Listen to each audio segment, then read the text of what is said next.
Once again, Christian greetings to all our valued listeners and viewers throughout the whole world. More particularly to all Shepherd's Rod believers, and most especially to our beloved brothers and sisters in the United States of America. Special greetings to our brethren in Colorado, our brethren in Kansas, in Georgia, in Fiji Island, Mexico, Spain, in Africa, to the United Kingdom, and also to our brethren in Australia, and to the rest of the 144,000 living saints scattered abroad. Greetings. May the good Lord bless you, brothers and sisters. This is our episode number 5 on the subject. What is the top of Carmel? Is it withered? And at this time, brothers and sisters, I would like to focus our attention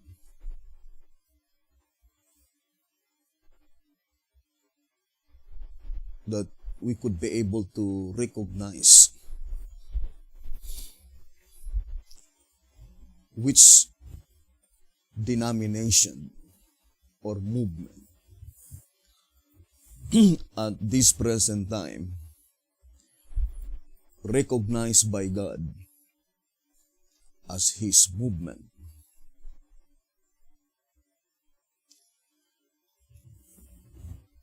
I remember the statement in Spiritual Gifts, Book 1, on page 126, saying, I saw that a very large company professed the name of Christ, but God does not recognize them as His. So, the most important, brothers and sisters, is that God recognizes us as His movement.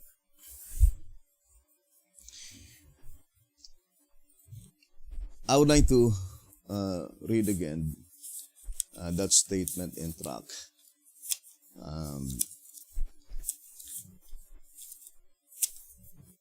Track number 2, saying that if Jesus, it says here on page 54, track number 2, page 54, if Jesus were here today, would He recognize us? So that is very important, that Jesus Christ will be the one to recognize us. And it says, indeed, may I say, would we recognize Him? Track number 2, page 54. Now here in 1 SR, on page 200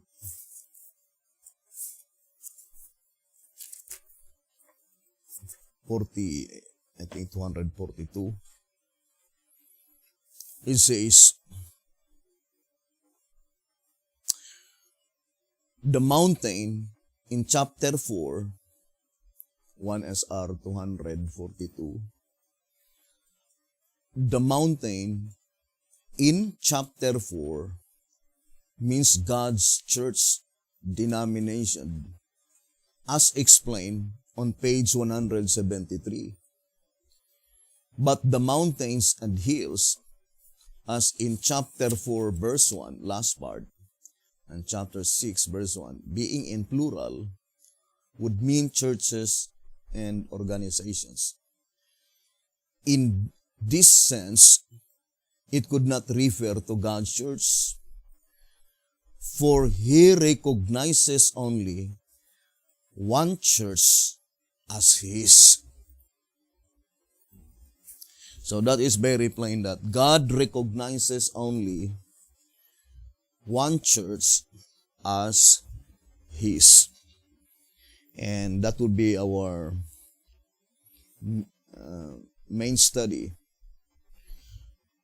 What church recognized by Jesus Christ as His? I would like to read tract number 6 on page 4.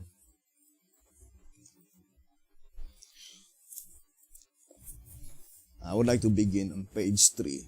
It says, since there is only one truth,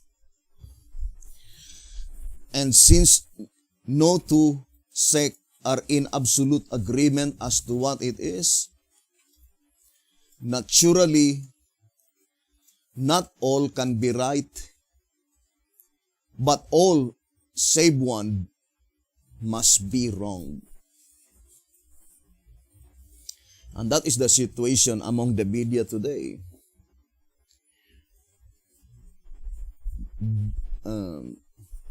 According to this reading, there is no two Davidian movement by which they were in absolute agreement as it is. And the shepherd's rod says, for sure, all must be wrong, save one. For God recognizes only one movement. So 100% among the media today, there must be a movement recognized by Jesus Christ as His movement, according to the shepherd's rod. Now, here on tract number 6, page 4, it says, by the prophecies only can we prove or disprove, know what we believe, and believe what we know, and with safety accept or reject any message. Tract number 6, page 4. By the prophecies only can we prove or disprove. So we need to focus our attention to the prophecies. And at this time, in different angles. In 2SR 286, it says,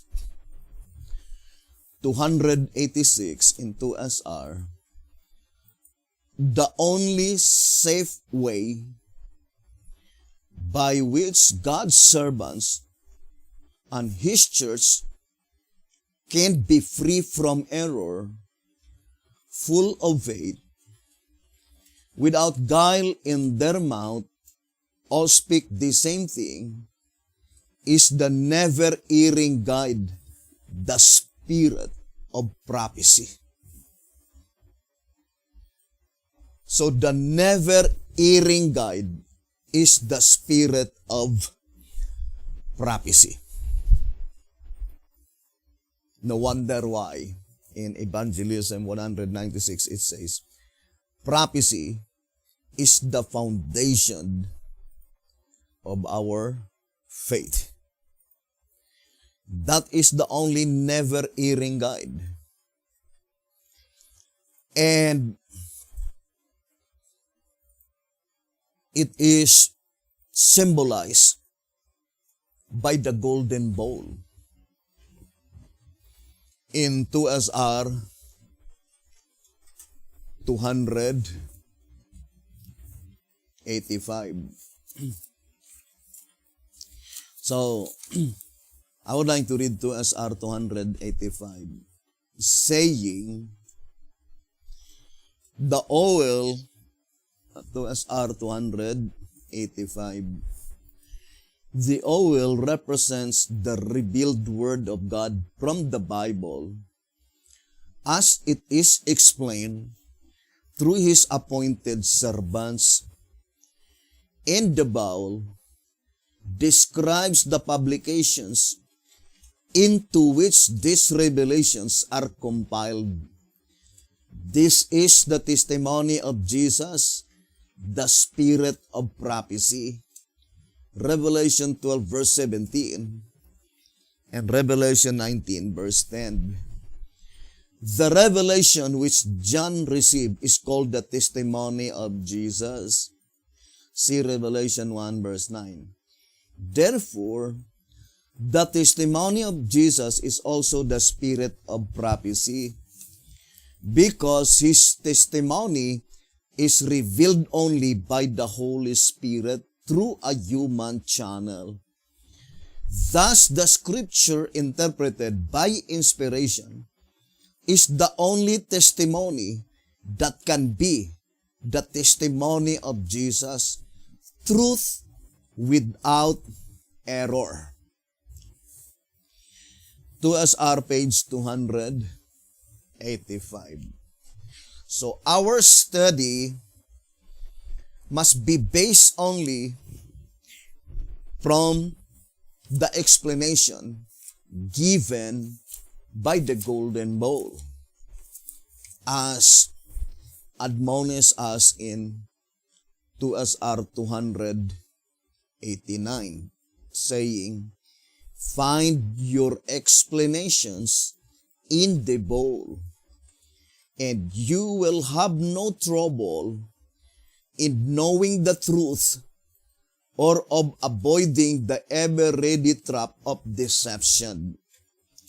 Thus, the difficulty in knowing the difference between truth and error is eliminated.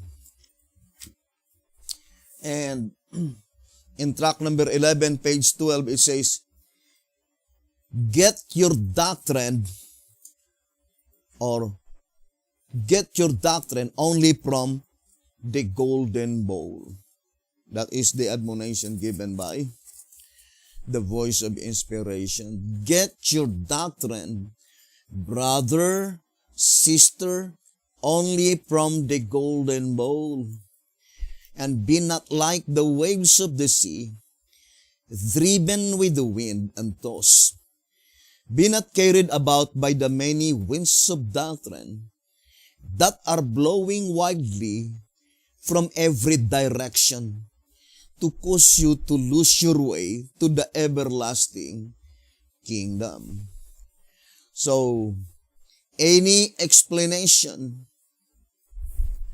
which is not taken from the golden bowl, we consider it as outside sources. According to track number 3 on page 94.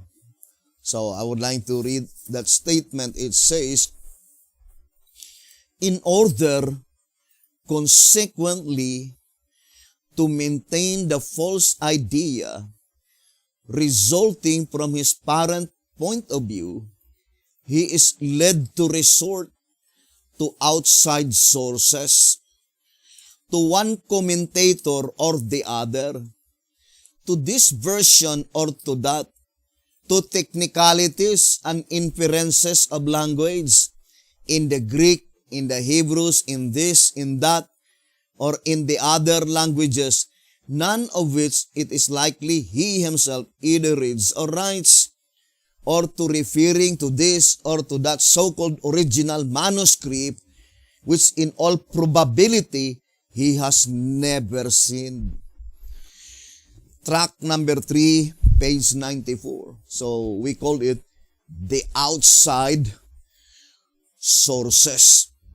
If such explanation are not found in the golden bowl, and we call it unfounded conclusions. Unfounded conclusions. Track number 3, page 12. So, any conclusion, any explanation that cannot be found in the golden bowl, that is outside sources. The shepherd's rod plainly told us that the only inspired comments is the golden bowl. Therefore, any comments which is not taken from the golden bowl, that is uninspired comments. Now, let me read to you track number 6 on page 23. Track number 6 on page 23. It says, "Clearly then, the bowl in which the golden oil is stored symbolizes the storehouse of present truth, the word interpreted, the only storehouse." So the word only, there is no other. The only storehouse that contains inspired comments on both testaments is the books of the Spirit of prophecy. Books of the Spirit of prophecy. And we fully believe that books, although we already explained that is all in all 7 inspired writings. The main inspired writers, it is Sister White and B.T. Hodder, the 2 golden pipes. But the fact is that these 2 prophets, both of them recognize and acknowledge the writings of Alonzo Jones and Wagoner and the writings of William Miller and his associates as inspired writings. So number 7, and according to 1 SR 232, 1 SR 232, it says, "By all Bible students, Numbers 3 and 7 are accepted to be the biblical numbers to ascertain scriptural truths." So, here number 7 indicates completeness. So, I will no longer be reading, brothers and sisters, but definitely in 2 SR 277, TM page 90, and also on track number 2, page 39. Great Controversy 368. So both prophets recommends, it says, the writings of William Miller and his associates, by which it was illustrated by 3 horses in Zechariah chapter 1, verse 8 to 11, and also explained in track number 6, 62 to 64. So there are 3 inspired messengers in that period of time. And then we have Sister White. Then we have Alonzo Jones. And we have Wagoner. And then the writings of P.T. Hotep. But our divine principle is that we need to teach all those writings in the light of the rod. Answerer number 5. On page 56, it says, teach only in the light of the rod those passages which in one way or another need to be interpreted. Answerer number 5 on page 56. Teach only in the light of the rod. Now let's go back to the statement in tract number 6, page 23. Clearly then, the bowl in which the golden oil is stored symbolizes the storehouse of present truth.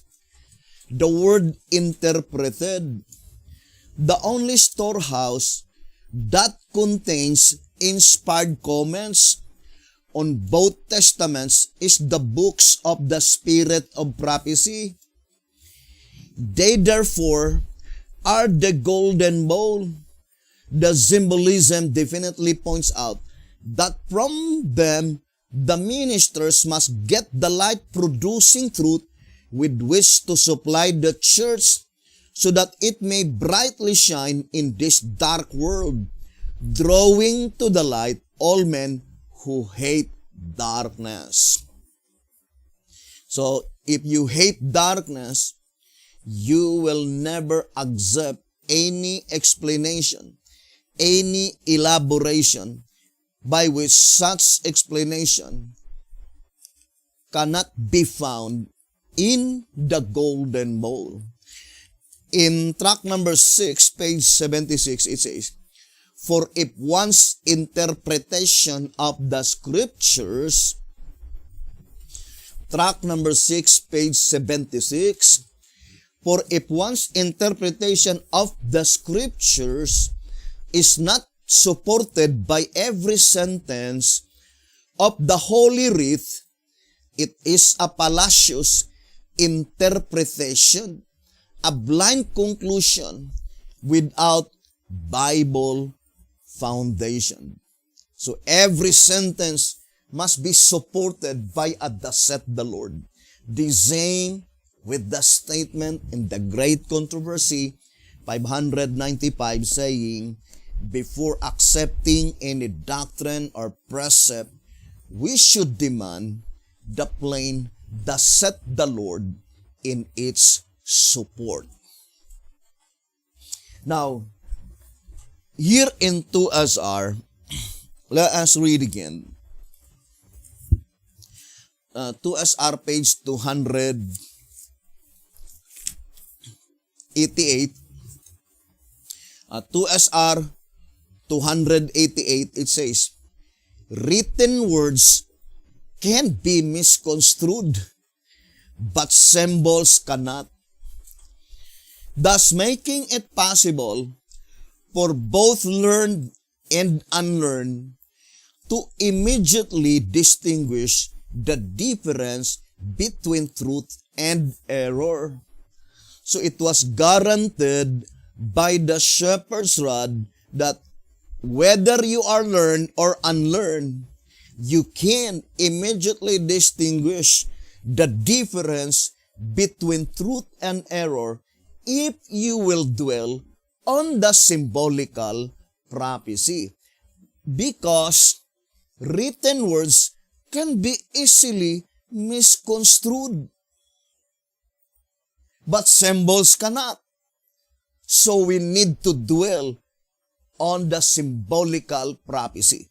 So the statement in tract number 6, page 4, saying, by the prophecies only can we prove or disprove accept or reject with safety, that prophecy must be symbolical prophecy because written words can be easily misconstrued. Now, I would like to read again the statement into SR page 10. It says, while the enemy has succeeded in confusing the written word, you see, the enemy of God, the enemy of souls, he successfully twists the meaning of the written word of God. Without any difficulty, he is expert to confuse the written word of God. But it says, God lightens the earth with His glory by these symbolic revelations, and by which He discloses the entire truth and uncovers the traps of the devil.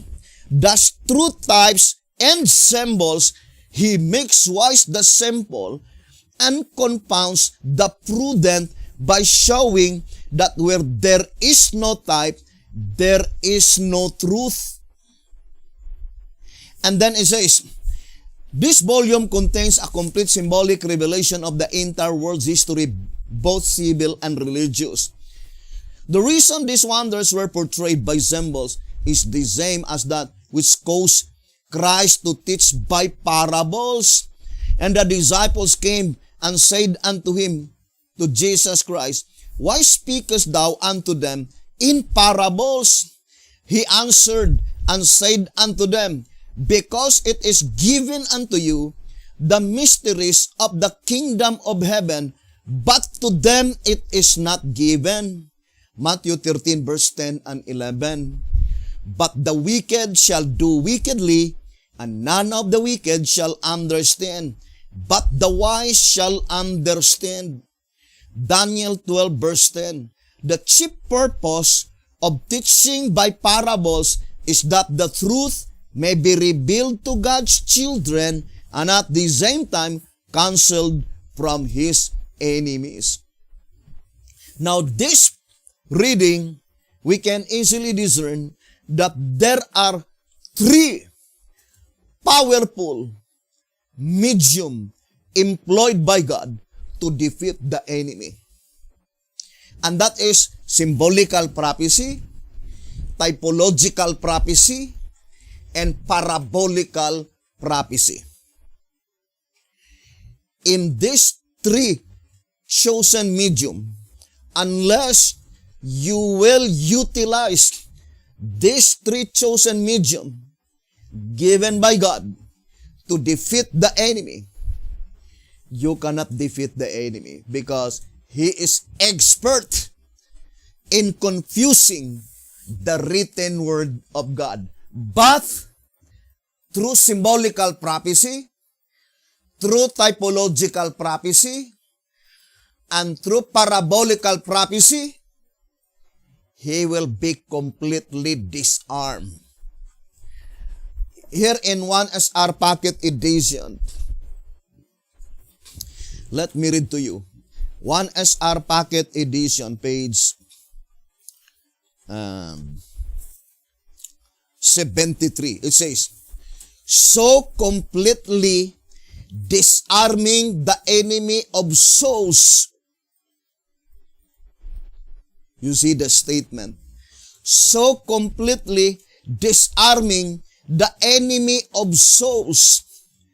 The great designer of these typological truths leaves the reader free to make his own choice as to whether he will continue in the darkness or come out into the light of the Lord. No longer to wonder what church to join or what is truth and what is error. 1SR Pocket Edition, page 73. That is very plain that if we will only utilize the three given, chosen medium by God, also signifying the Trinity, you will victoriously win. You will never confuse. And the devil will be completely disarmed. Parabolical prophecy, symbolical prophecy, and typological prophecy.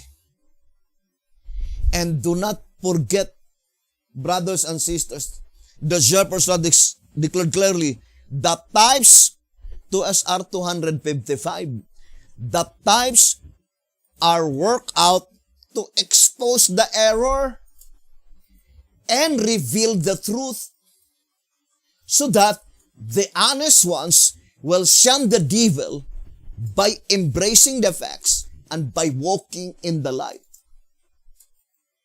That if you are honest, you will shun the devil by embracing the facts that any movement, any so-called movement without a typical representation, that is a false movement.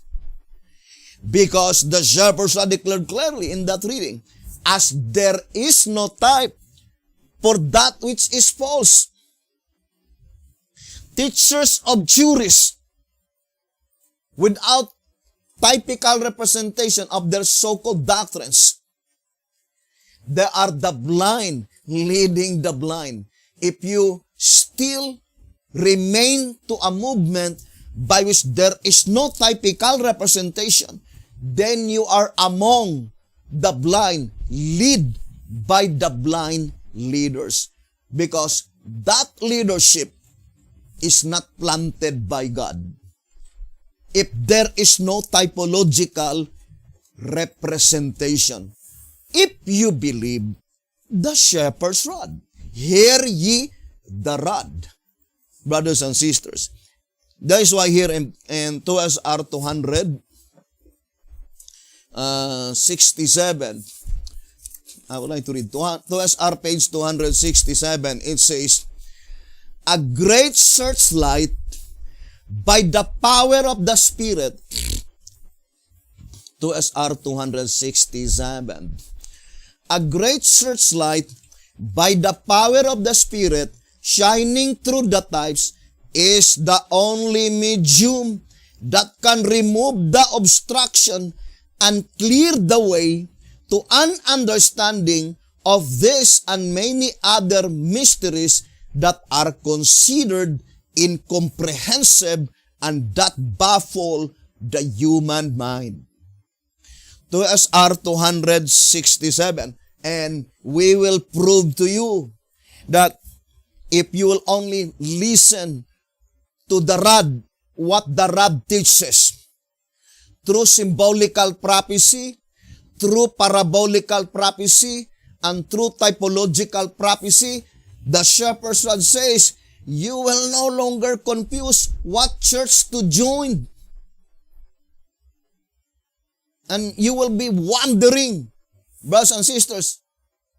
And the only reason is that because you did not focus your attention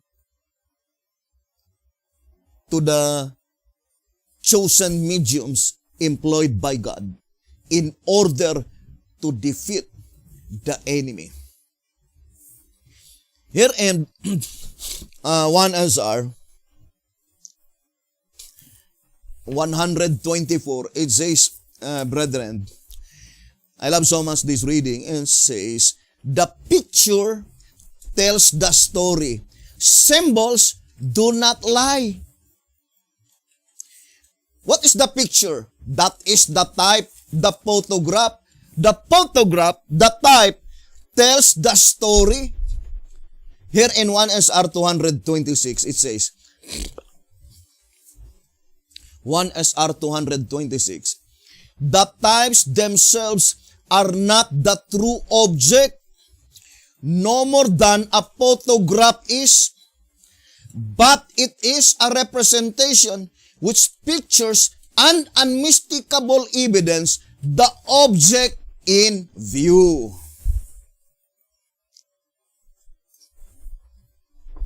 Now, let us now begin, brothers and sisters.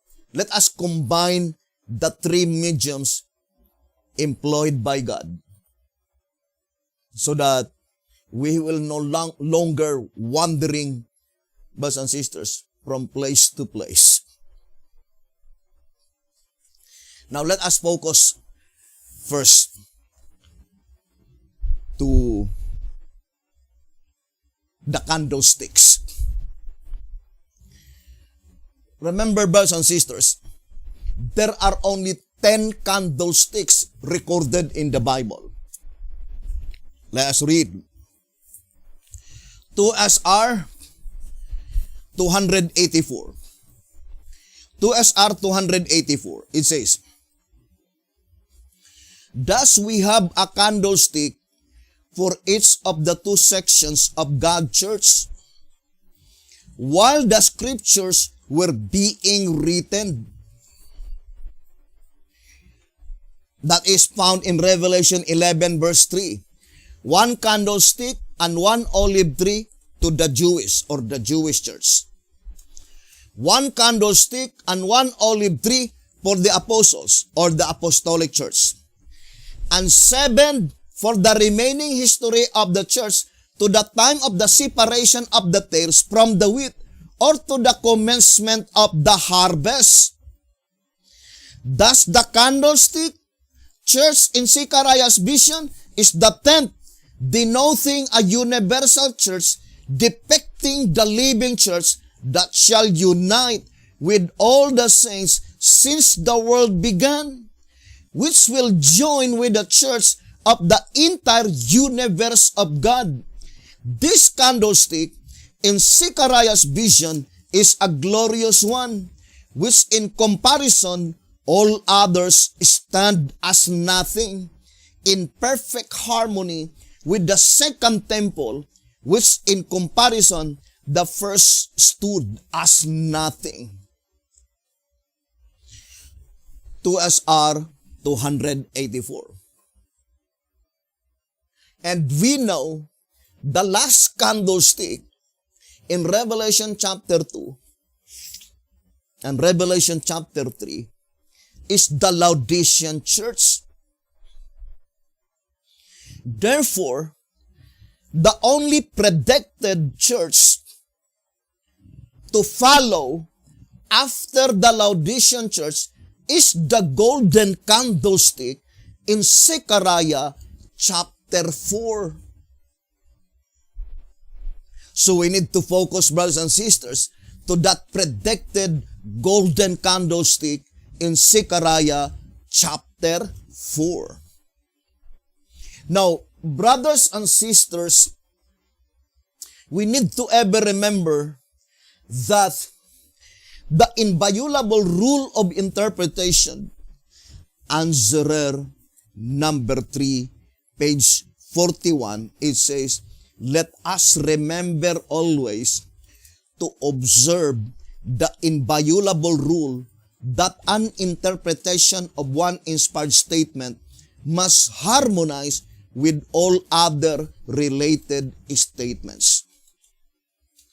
Now, what related statements that we need to harmonize? Of course, all other related statements concerning the predicted, the last church in the New Testament succession. Of course, in the parable in Matthew 20, that is the 11th hour church.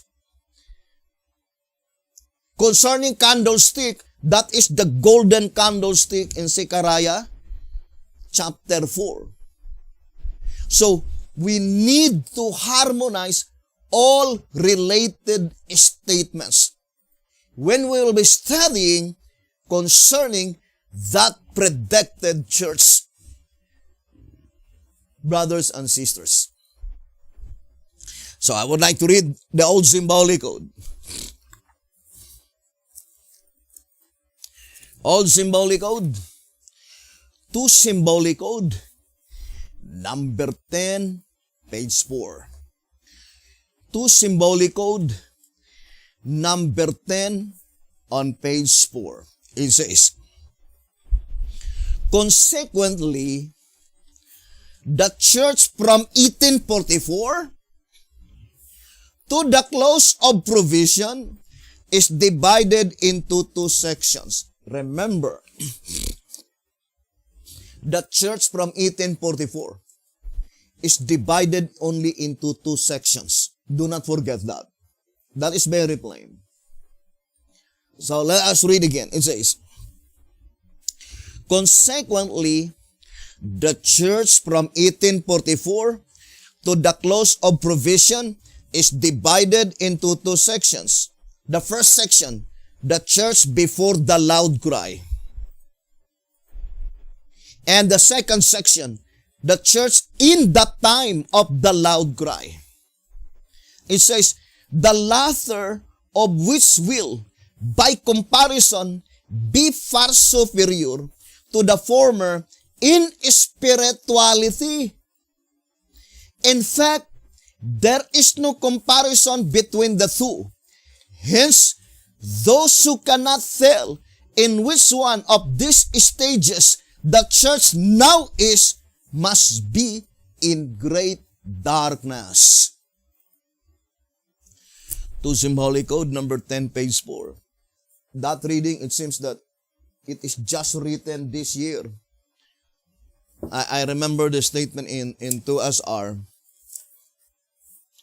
In page 256, it says, it is a remarkable to note the perfect grammatical order of the words at the time of their application, clearly dividing the word of truth as though it were written just at the time the prophetic words are revealed. 2SR page 256. So it seems that statement in 2 symbolic code number 10, page 4. It seems that it is just written this year. Now, the shepherds are declared clearly that there are only two sections from 1844 to the close of provision. The church before the loud cry and the church in the time of the loud cry. Now let us read track number 8. Track number 8, pages 47 and page 48.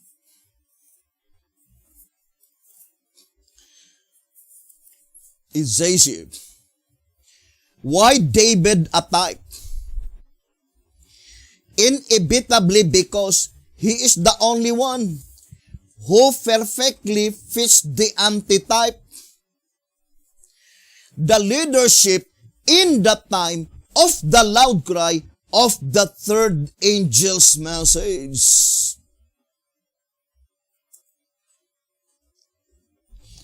So here, the shepherds had made it so plain that David typify the leadership in the time of the loud cry of the third angel's message. This being so, then it necessarily follows that Saul, the first king who reigned over Israel and who was largely responsible for the early experience of David's life, is a type of the church leadership in the period preceding the loud cry, the leadership which was raised up in 1844, and for the sole purpose of gathering the 144,000, the first fruits of the kingdom.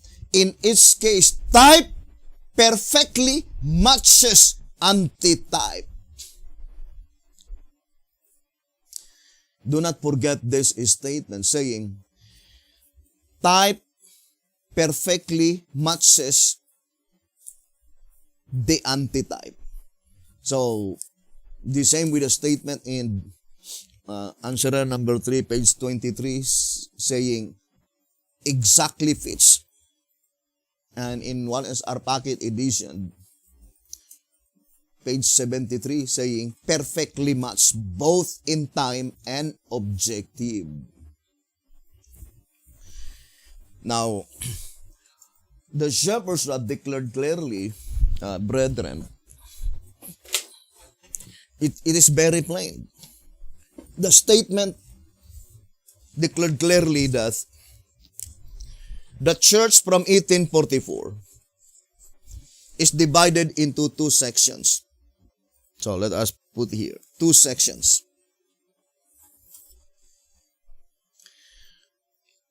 This is the church before the loud cry.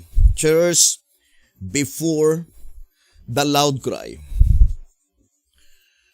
And what church is that? According to tract number 8, page 48, that is the Seventh-day Adventist Church, which is antitypical soul. Antitypical soul. Now, the church in the time of the loud cry, I would like to, that is represented by David. So that is represented by David, according to tract number 8, page 47 and page 48. Then it says, type exactly fits and perfectly match the antitype. That is very plain, brothers and sisters. Now, let us read again. Answerer number 1. On page 33, it says, and just as David, the 8th son of Jesse, was not chosen until the succession of his 7 brothers had one by one passed in review. So the house of David, Zechariah 12 verse 8, Testimonies volume 5 page 81, the church freed from the tares, the 8th church in the New Testament succession was not to come into being until the succession of 7 had passed one by one. Now, there's another statement in the Old Symbolic Code. It says here, Old Symbolic Code, 9 Symbolic Code 1 to 12, page 3. 9 Symbolic Code 1 to 12, page 3. It says, and this example, 9 Symbolic Code 1 to 12, page 3. And this example from the history of Israel becomes even more impressive when one compares the circumstances surrounding the 7 churches with the selection of David, the 8th son of Jesse, who was completely left out of consideration until his 7 brothers had been tested one by one. 9 Symbolic Code, 1 to 12, page 3. Now, who are they, the 7 churches mentioned there? By which they represent the 7 antitypical brothers of David. There are some Davidians who are trying to evade the absolute fact. But you're evading the truth, brothers and sisters, will not benefit you. And they will use arguments, brothers and sisters, by which it cannot be supported by the shepherd's rod. I would like to read tract number 5 to remind the brethren, because time is running out.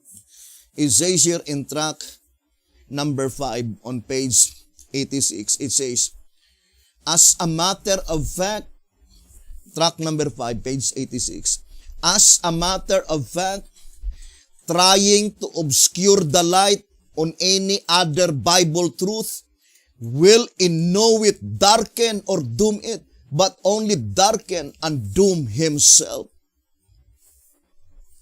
And I remember B.T. Hotep says that 1 TG number 6 on page 32, it says, truth is truth, and sense is sense, let us have them both. Truth is truth. For example, the truth is that Saul is not a brother of David. Therefore, the 7 antitypical brothers of David, you cannot say that the youngest is the Seventh-day Adventist Church. Because that is the last church in Revelation chapter 2 and 3. The Seventh-day Adventist Church, because that is represented by antitypical Saul. Track number 8, page 48. You cannot erase the fact. I remember B.T. Hotep says in 1 Azar 128, it says, if it is engraved on a tile, it cannot be erased. The thought is that the prophecy will surely come to pass, and after it once becomes history, one cannot erase the things portrayed. It is there to stay through all ages. You cannot erase it. No one can erase that, brothers and sisters, Saul is not a brother of David. Now let me read to you track number 2. Track number 2, page, it says, page 31. All 7 of these antitypical churches, so there must be 7 antitypical churches, is the Seventh-day Adventist Church called antitypical church. Now let us read. Let us read the statement in the Shepherd's Rod. Although there are many statements, but just to read one statement. It says, 3 Symbolic Code number 2, page 11. The fact that most Seventh-day Adventists refuse to investigate and are satisfied that they have all the truth and have need of nothing is further proof that they need the message and that they are typical Laodiceans. So the Seventh-day Adventist Church is typical, not antitypical. Therefore, we can easily discern that there are 7 typical churches, and the last of the 7 typical churches is the Seventh-day Adventist Church, by which it is antitypical Saul, by which antitypical Saul is not a brother of David. Of course, brothers and sisters, let us be God's real people, logical thinkers, and not bait hunters. 2TG 24, page 23. The 8 churches in the New Testament succession, brothers and sisters, which is the antitype, by which the last, brothers and sisters, is the house of David, the antitypical David. His 7 brothers will not exist without their father, and that is Jesse. So let us be God's real people, logical thinkers, not bait hunters. That movement from 1930 to 1955, it must be the antitypical Jesse. Now, I would like to bring to you, brothers and sisters, the prophecy in Genesis 49 verse 10. Let us connect our study on Genesis 49 verse 10, saying, the scepter shall not depart from Judah, nor a lawgiver from between his feet, until Shiloh come, and unto him shall the gathering of the people be.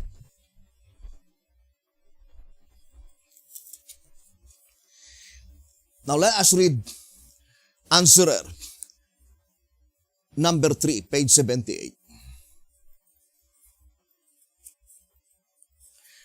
Answerer number 3, page 78. It says, Answerer number 3, page 78. Here that halted the Christian church, the Lord will make a remnant. He will separate her unlawful children, the tares from her, and her that was cast far off, the 10th tribe. He will make a strong nation, and the Lord shall reign over them in Mount Zion from henceforth, even forever. Micah 4 verse 7. And unto Judah shall the gathering of the people be.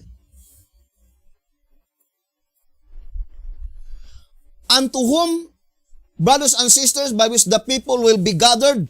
Unto Judah. And that is represented by her that halted. According to this reading in Answerer number 3 on page 78. Who is she that halted? The Shepherd's Rod called it the Christian church. Now, let us read page 77 so that we could understand. Answerer number 3, page 77. Quoting Micah 4, verse 6 and 7. It says, these verses bring to view 3 nations. How many nations? 3 nations. Here that halted, here that is driven out, and here that is afflicted. Now, to minimize time, I would like to go to the last portion. From this analogical lesson, we see that here that halted is the one that receives seed in good soil, the Christian church. And she is the one that needs to be assembled, because she is scattered and divided into schisms. Then when assembled, she will constitute the woman's remnant.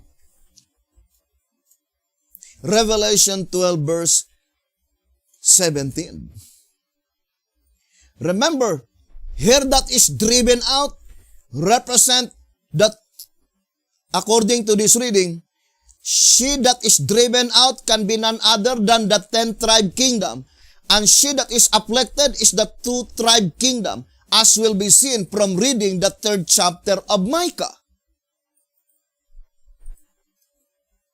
So the 12 tribes, the 10 tribes represented by the driven out, and the 2 tribes represented by the afflicted ones, therefore, here that halted, brothers and sisters, which represented by the Christian church must be the vanguard.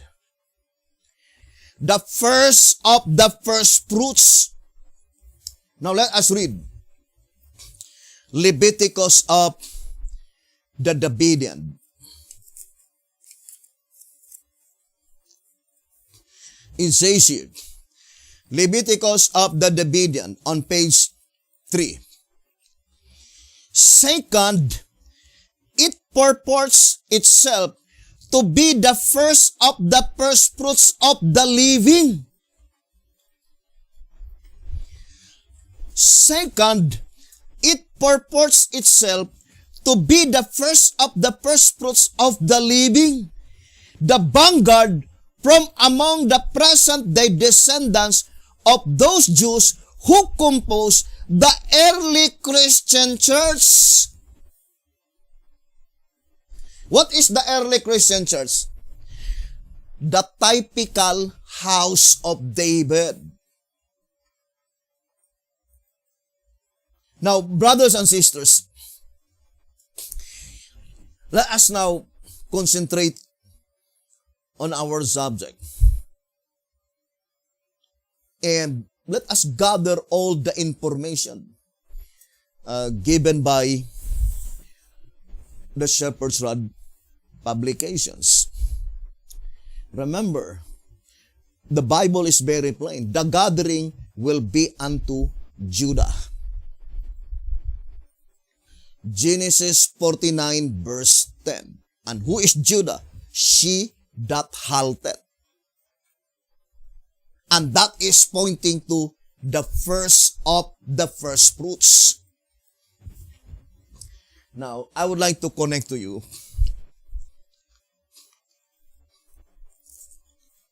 this reading.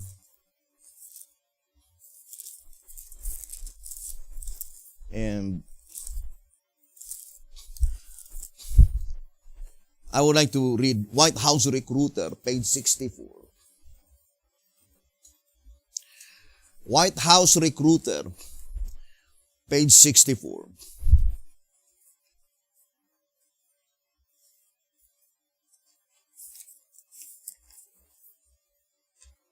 It says,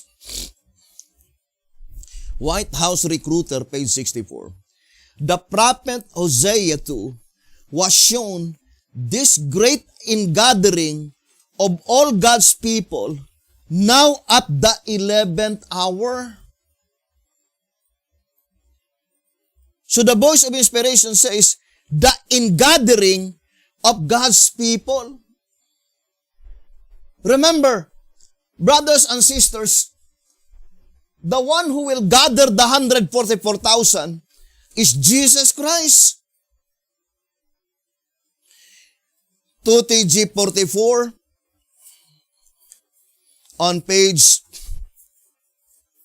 I would like to read again. 2TG 44, page 37. Who gathers the first fruits? And of course, the answer is found on the next paragraph. The Son of Man therefore gathers the first fruits. Who will gather the first fruits? It is Jesus Christ. But where Jesus Christ will gather the first fruits? Unto Judah.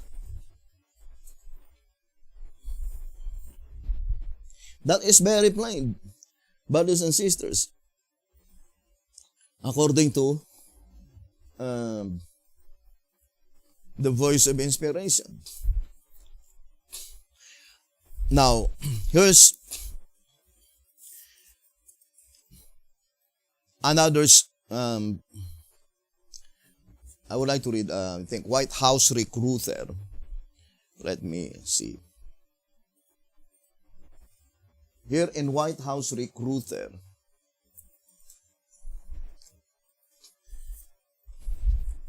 here the voice of inspiration is plainly telling us that God will gather His people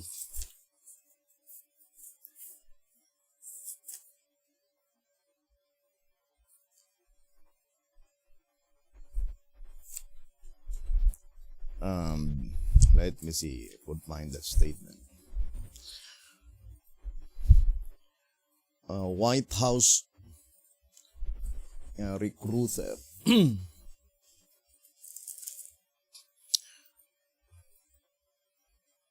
On page 46, I would like to read that statement. White House Recruiter on page 46.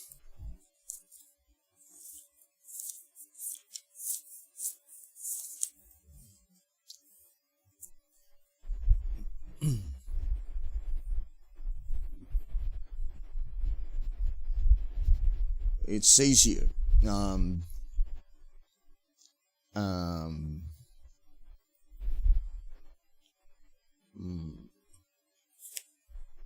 Where is that statement? Now let us read here in the parable of Jesus Christ. So, I would like to establish the fact, brothers and sisters, that the shepherd's rod made it so plain that it is Jesus Christ who will gather the 144,000 living saints. And that is the time when Jesus Christ will arrive into this earth. Now let us read track number 3.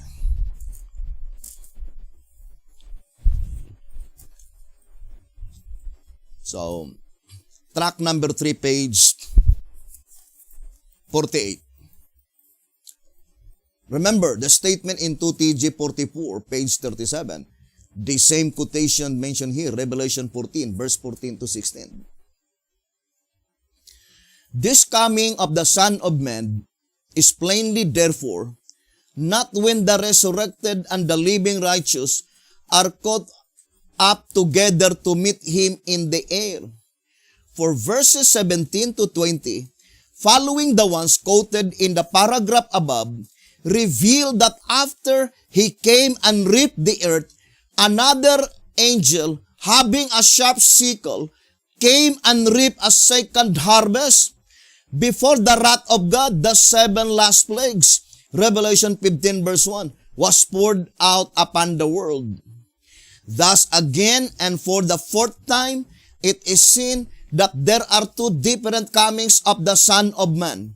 The one to sever the wicked from among the just in the church, and then immediately to call the just from among the wicked in Babylon.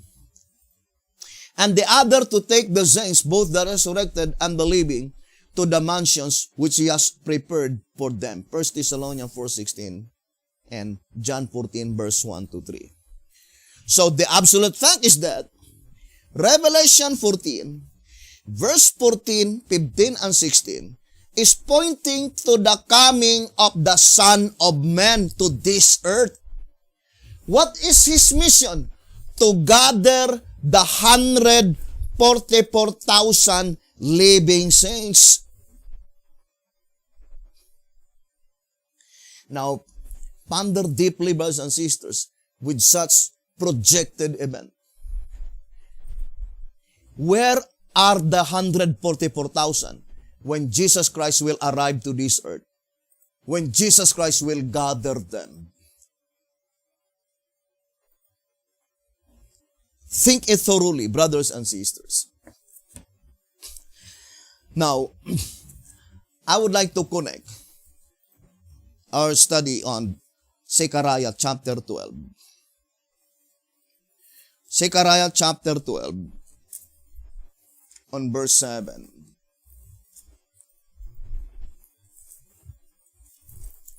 So let us read. Zechariah chapter 12 verse 7. The Lord also shall save the tents of Judah first. When would be the gathering of God's people? Unto Judah. Who will gather the first fruits, the 144,000? Jesus Christ. But where? Where Jesus Christ will gather the first fruits, the 144,000? Unto Judah. When? When Shiloh come. Genesis 49, verse 10. Now let us read Zechariah 12, verse 7. The Lord also shall save the tents of Judah first, that the glory of the house of David and the glory of the inhabitants of Jerusalem do not magnify themselves against Judah. Zechariah 12 verse 7. Now what is the commentary of the shepherd's rod? Zechariah 12 verse 7. Now let us read the commentary given by the voice of inspiration, brothers and sisters. And let us ponder deeply, because through the symbolical prophecy, God can lead His people. Now let us read here the statement in 1 TG, number 9. 1 TG number 9, page 5. It says,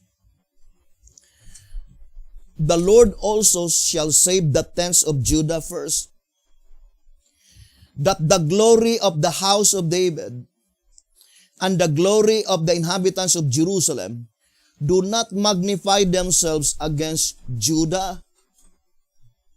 Then this is the commentary given by the shepherd's rod, so that you could identify who is Judah, by which we already read, that is the vanguard, the first of the first fruits. Now this is the statement given by the shepherd's rod. He shall save the tents, the humble dwellings, rather than the houses or palaces. He shall save the tents, the humble dwellings, rather than the houses or palaces of Judah first. That is, the Lord is to save first the common people, the laity, so that the ministry may not exalt themselves above the laity, that all may learn to give glory to God, not to any man. Now, what does it mean by palaces? Because the voice of inspiration says that the symbolization that this Judah, the only thing that they had are tents. They have no houses. By which such houses represented by palaces.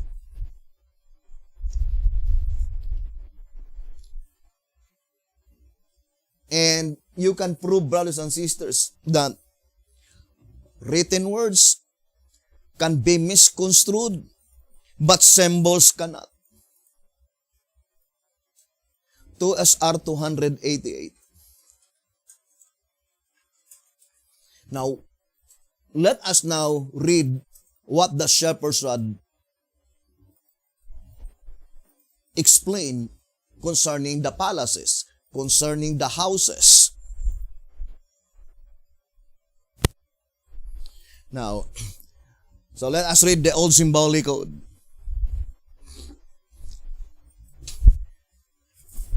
It says here, old symbolic code, to symbolic code number 9, page 8 and 9.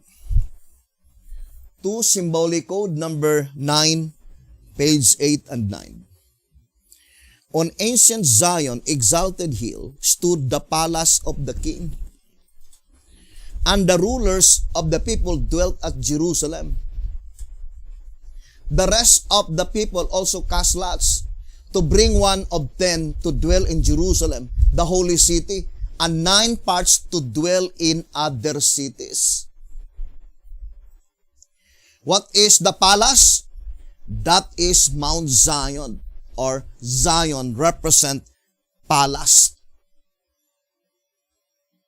The same with track number 8. Zion represent palace grounds. Track number 8, page 5, it says, whereas the subsequent Zion scene takes place upon Mount Zion, the king's earthly palace grounds, not upon Mount Moriah, the sanctuary grounds, where it would necessarily have to take place, where it denotes that the event occurs in the sanctuary. These scenes, therefore, are of two different events in two different locations. The sitting of the throne in heaven and the standing of the redeemed with the Lamb on earth, while the activities embraced in the throne scene are still in progress. The shepherd's rod made it so plain that Mount Zion and Mount Moriah are two different events, two different locations. That is the teaching of the Bible, not only explained by the shepherd's rod, but we will prove to you even the writings of Sister White, Alonzo Jones, and Wagoner. Brothers and sisters, temple, brothers and sisters, and sanctuary, there is a wide contrast. Now, because the Bible will not use the term promiscuously without absolute significance. Now, Zion represents the palace grounds. Let us read White House Recruiter. Brothers and sisters, White House Recruiter, page 53.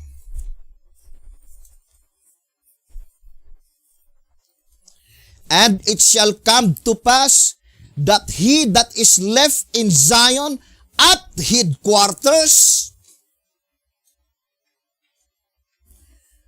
What is Zion? Headquarters. That is very plain. White House Recruiter, page 53. Who are they, the first of the first fruits, by which they will be the first one to be saved? They are those people by which they have no houses. What is houses? Palaces. What they had? Only tents, humble dwellings. They have no house. They have no palace. What is palace? Zion. What is Zion? Headquarters.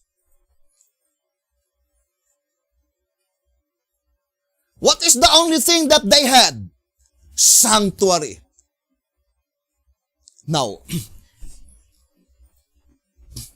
let us now study closely, brothers and sisters, because by the prophecies only can we prove or disprove. Let me read to you the old symbolic code.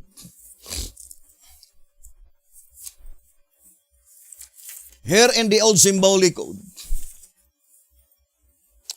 one symbolic code number 14, page 6. One symbolic code number 14, page 6. It says, as Amos says, the habitations of the shepherd shall mourn. It is obvious that Amos' prophecy is yet future. For the word habitations, places, is in the plural form, which cannot be applied to one shepherd habitation denomination, but to all. It did not say, but to many. It did not say, but to some, but to all that be in existence at that time. The term shepherds means, as understood, the same as the ancient men which were before the house, the ministers, Testimonies for the Church, volume 5, page 211.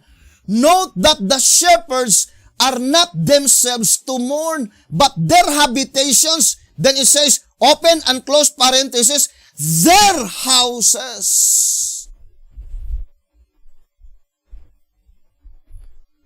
It did not say some, but all, brothers and sisters, all of them that have houses. What is houses? Palace. What is palace? Headquarters.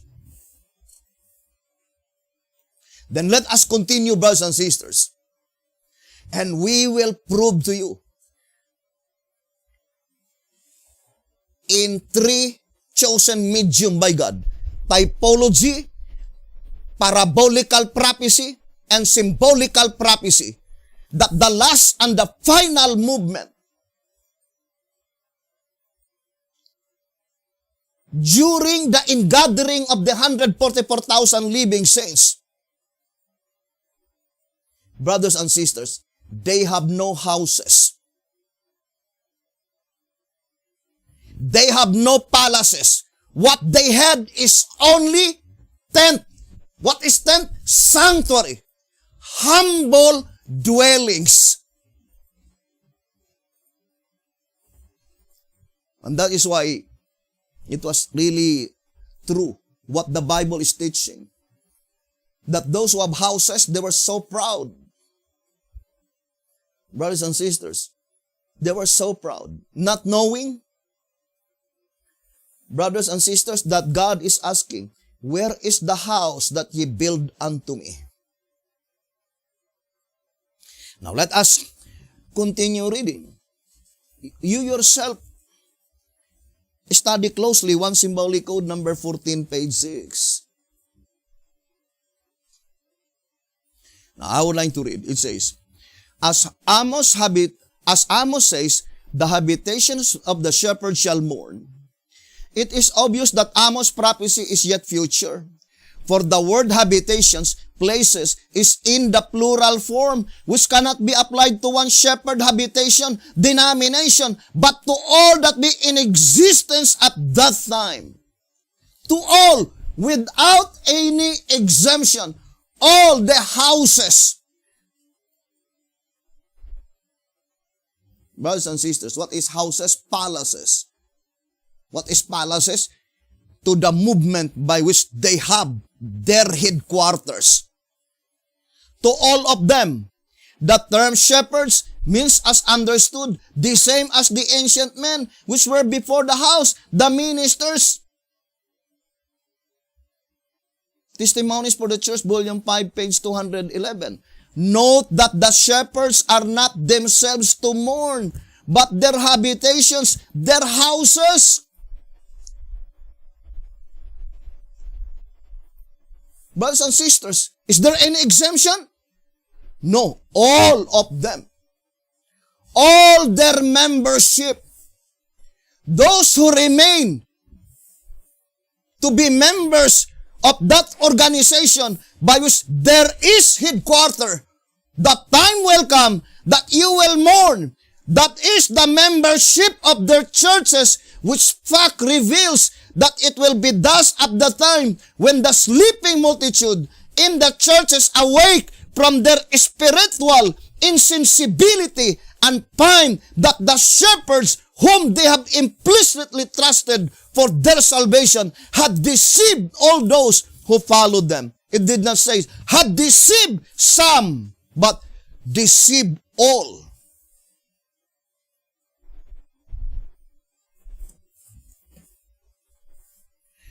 Now ponder deeply.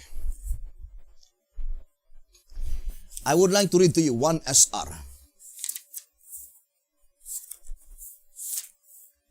This is the statement given by the shepherd's rod.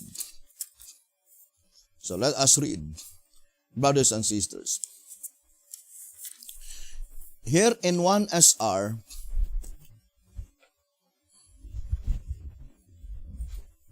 on page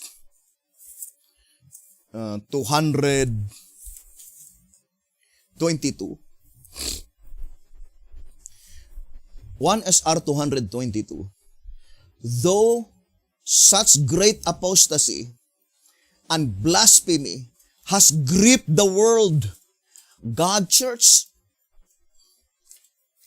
notice it says, though such great apostasy and blasphemy has gripped the world, God Church, 144,000 in number, is scattered throughout the length and breadth of the earth without a shepherd.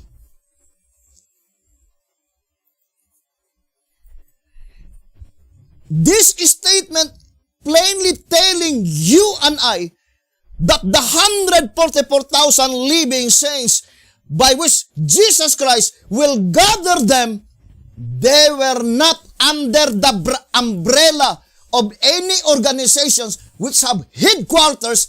Otherwise, how could it be said that the 144,000 is without a shepherd, whereas every organization of the Davidian, which headquarters, there are shepherds. Look at the statement in one symbolic code, 14 page 6. The shepherds whom they have implicitly trusted for their salvation had deceived all those who followed them. One symbolic code, number 14, page 6. The shepherds. Is it applied only to one denomination? No. What is the statement of the shepherd's rod? To all. One symbolic code, 14, page 6. Because the 144,000, it is predicted beforehand that before Jesus Christ will arrive to this earth to gather them that had been scattered, they were no longer under the umbrella of any organizations, and the description given by God to the prophet, Sister White and Betty Hotep, they were scattered throughout the earth without a shepherd, meaning they were not under any denomination. Without a shepherd. That is very plain. I think if you will stick what the shepherd's rod teaches and what the spur prophecy teaches, brothers and sisters, it is not difficult to understand.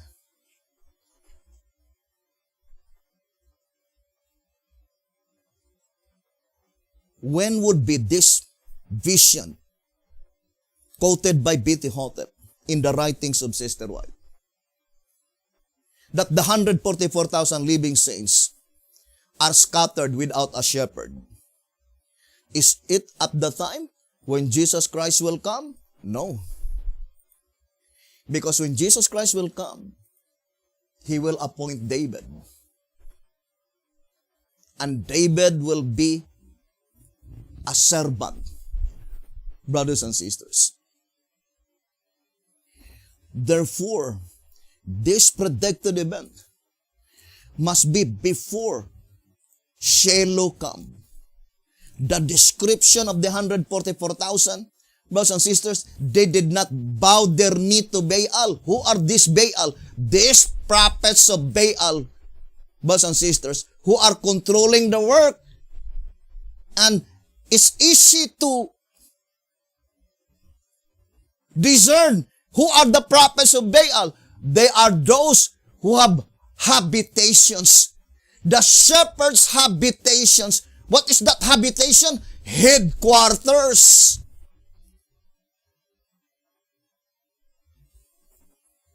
That is very plain, brothers and sisters.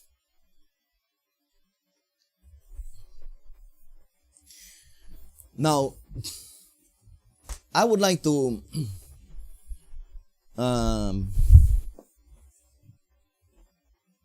read the writings of Alonzo Jones.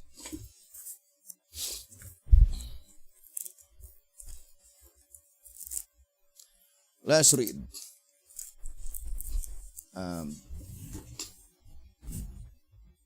Here, brothers and sisters, the statement.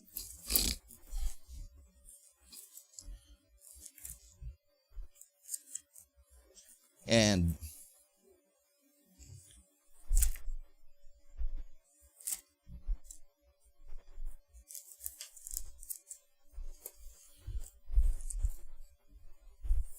let's read the statement given by the voice of inspiration. So let us read.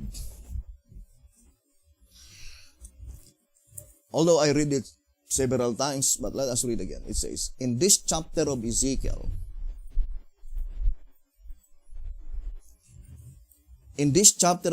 therefore, we may be sure that there is something to give us hope. Because the true people of God, they will not be settled in their houses. Or that is the statement given by the shepherd's rod. I would like to read to you. Those who have been settled, that is not the 144,000. Because that 144,000, they are truth seeker. And they follow the truth wherever it leads. Let's read 1 TG. 1 TG 21, page 21. Consequently, the men who have settled in their houses, no, it is not literal, our own house by family, but that is headquarters. We already explained, brothers and sisters. The Bible is very plain. Who are they that Jesus Christ will save? The tents of Judah, the humble dwellings. What is tents? Sanctuary. And we will prove to you that it was predicted beforehand. When God anointed David, brothers and sisters, is not sitting on the throne. David has no headquarters. He was in the cave of hiding himself. So David's life, brothers and sisters, answer all these events. How about Elijah?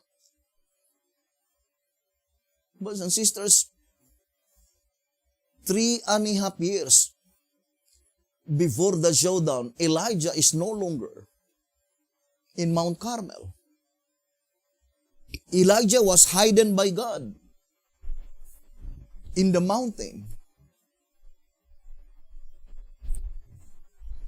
And who is residing Mount Carmel? The priests and the prophets of Baal.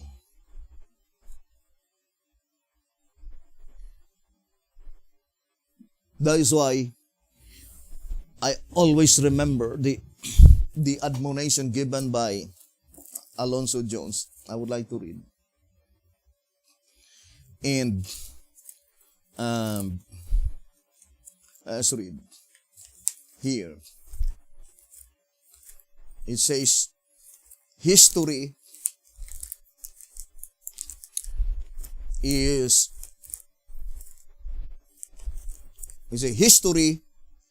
the only true commentary on the prophecies. Whatever commentary on the prophecies, if that is typological, then we need to view the history. Any explanation that does not exactly fits to the historical event, that is false interpretation. History is the only true commentary on the prophecies, and the only true exposition of the prophecies is to set down together the history and the prophecy, because history, as it really is but the complement of prophecy as it is written. The same with the statement in 1 SR 226. The type is not the true object, but it picture with unmistakable evidence. The withering of Mount Carmel is gradual. But in spiritual aspect is even worse than in literal.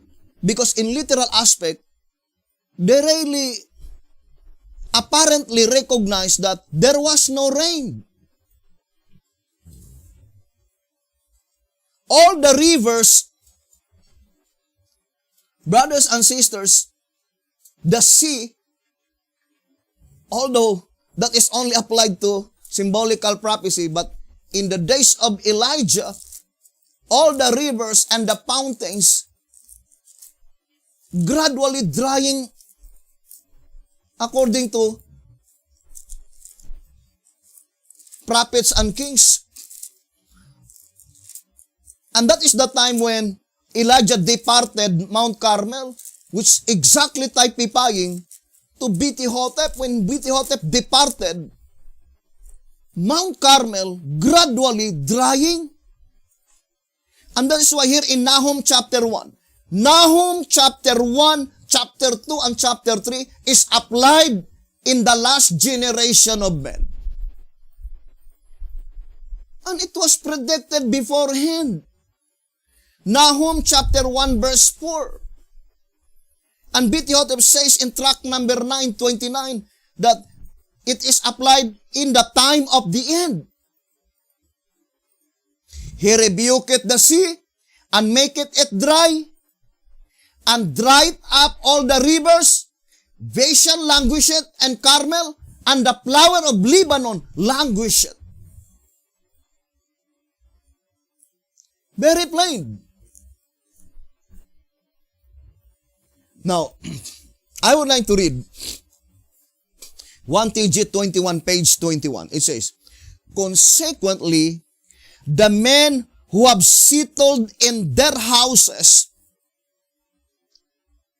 those who act as though the Lord has forsaken the earth, shall have their punishment.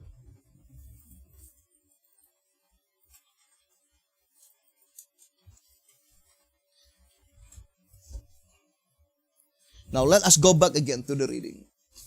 It says, after reading Ezekiel 40 verse 2, read Psalms 48 verse 1 and 2. It says, great is the Lord and greatly to be praised in the city of our God, in the mountain of His holiness. Beautiful for situation, the joy of the whole earth is Mount Zion. On the sides of the north, the city of the great king. It was to this place that God was leading the children of Israel when He took them from Egypt. Exodus 15 verse 17. Thou shalt bring them in and plant them in the mountain, in thine inheritance, in the place, O Lord, which thou hast made for thee to dwell in the sanctuary, O Lord, which thy hands have established. It is this place which Ezekiel saw, and which he has described for us with so much minuteness that our minds are overwhelmed of the place which Ezekiel saw. God said to him, Son of man, this is the place of my throne and the place of the soles of my feet, where I dwell in the midst of the children of Israel forever.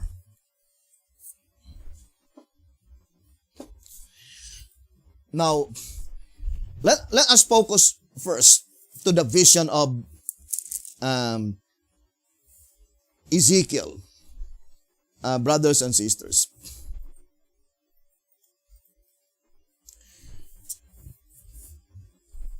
In Ezekiel chapter,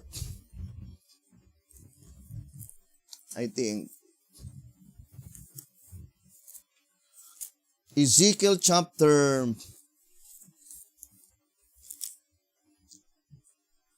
43. Let us read. Ezekiel chapter 43, verse 2. Verse 2 and 3. And behold, the glory of the God of Israel came from the way of the east, and His voice was like a noise of many waters, and the earth shined with His glory. And it was according to the appearance of the vision which I saw, even according to the vision that I saw when I came to destroy the city. And the visions were like the vision that I saw by the river Chebar, and I fell upon my face. And then on verse 7 it says, and he said unto me, Son of man, the place of my throne and the place of the soles of my feet. The same description in Isaiah 66 verse 1, and we will read to you. And he said unto me, Son of man, the place of my throne and the place of the soles of my feet, where I will dwell in the midst of the children of Israel forever. And my holy name shall the house of Israel no more defile, neither they nor their kings, by their whoredom, nor by the carcasses of their kings in their high places. Ezekiel 43, verse 2 and 3, and verse 7. And according to the voice of inspiration, that is, I would like to say, supposed to be. That is the plan of God to His people, ancient Israel. Ancient Israel. But ancient Israel had not been able to fulfill God's purpose, according to Prophets and Kings, page 19.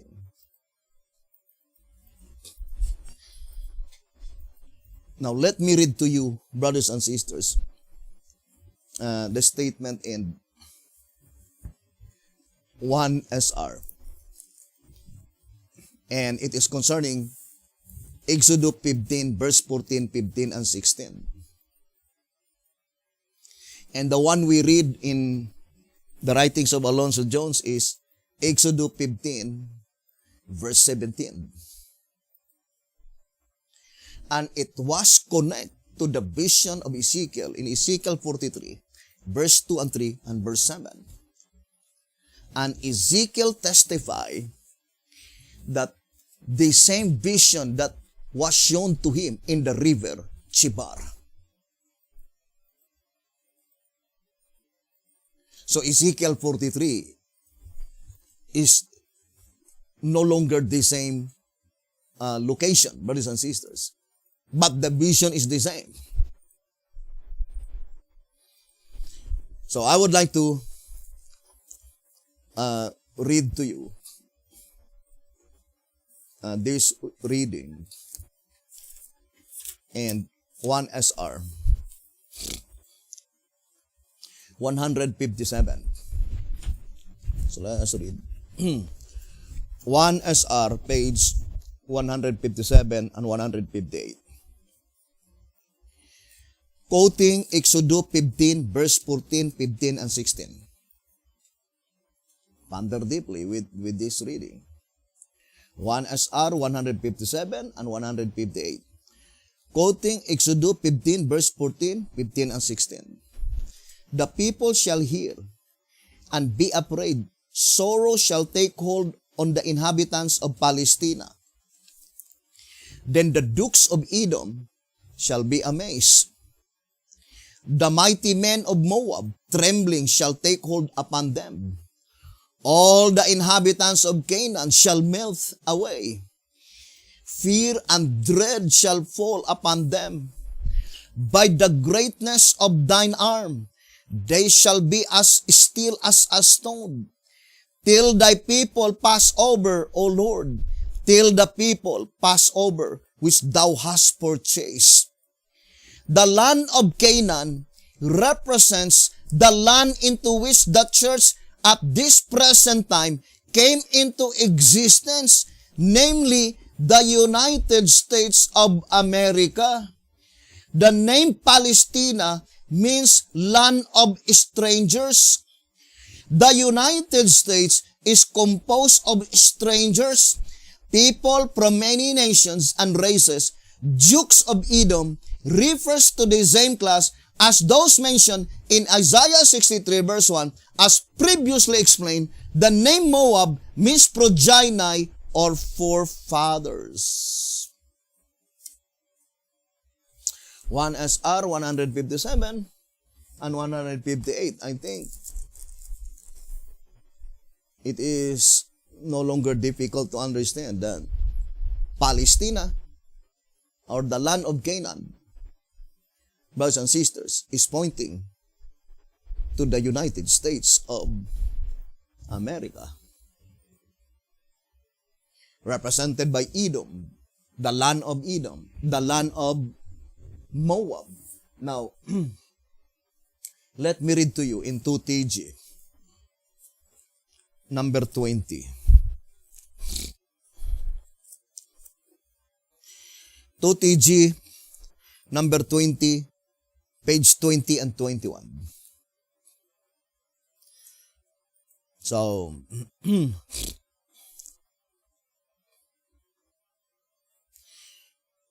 we need to study closely these pages, brothers and sisters, because it is a life and death matter. The quotation is Numbers 24, verse 17 to verse 24. Numbers 24, verse 17 and verse 24.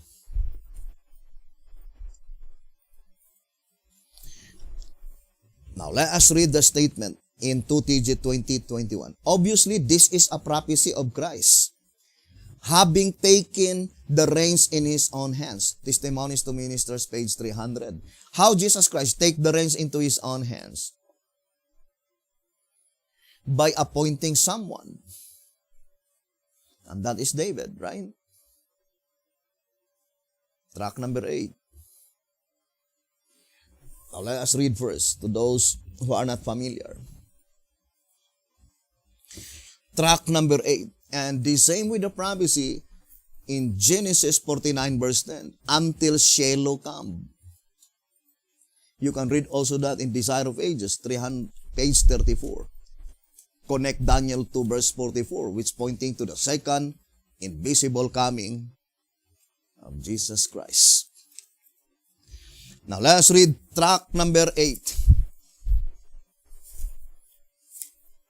Brothers and sisters, it says, page 71, observe that in the message which they sent after him, his servants did not say, we will not have you to reign over us, but rather we will not have this man to reign over us. What they objected to was Christ reigning over them through someone else. Clearly then, before he is coronated and prior to his return to reckon with his servants, he appoints a man to reign over them in his stead. Whereupon they say to him, by their attitude and stand toward his message, we will not have this man to reign over us. Although this man, as we now see, is the antitypical David, the simple means the visible king.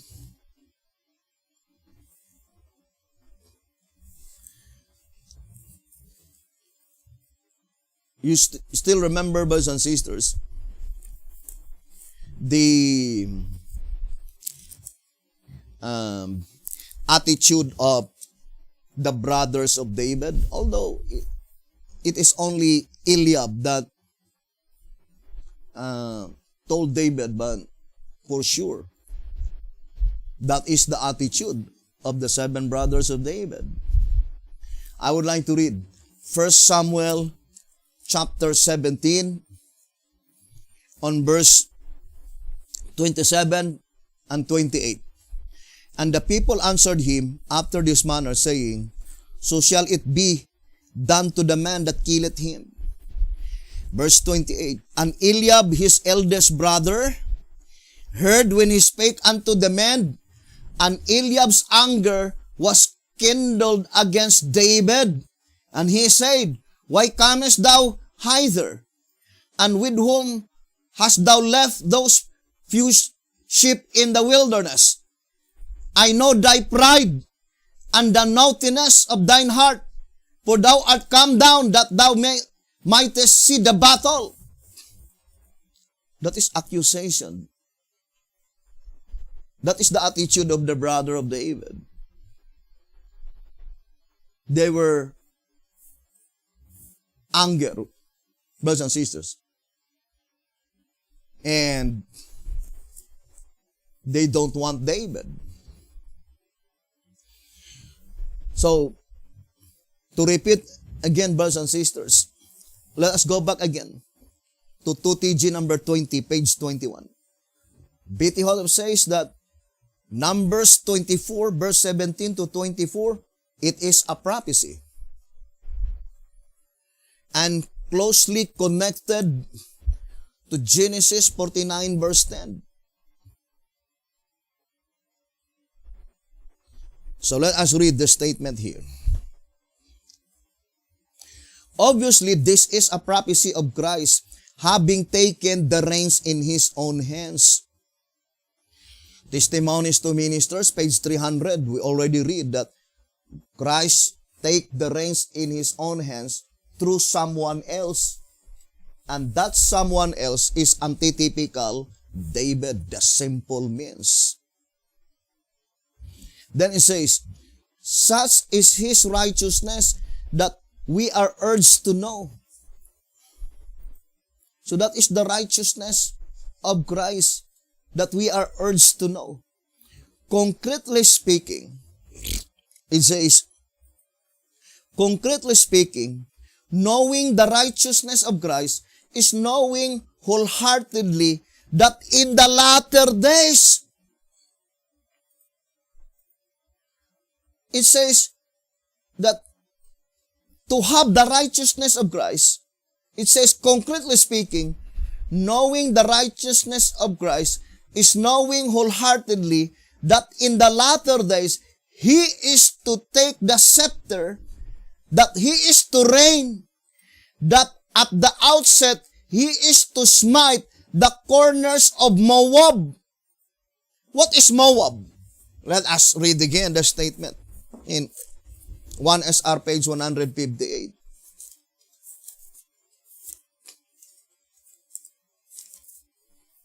It says, the name Moab means progeny or forefathers. Remember, it points out to the United States of America. Now, let us read again the statement. It says, that at the outset, He is to smite the corners of Moab and destroy all the children of Sheth, that Edom and Seir shall be a possession for His enemies. We already read 1SR 158. That is United States of America. So, Numbers 24, verse 17 and to 24 is a prophecy that the time will come that United States of America, the one who will take possession in that place, is the enemies of Jesus Christ.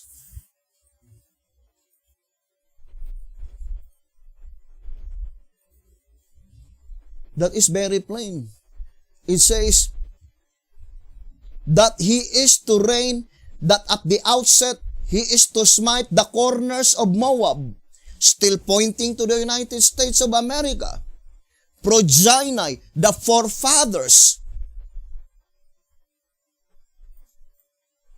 And it says, and destroy all the children of Sheth, that Edom and Seir shall be a possession for His enemies.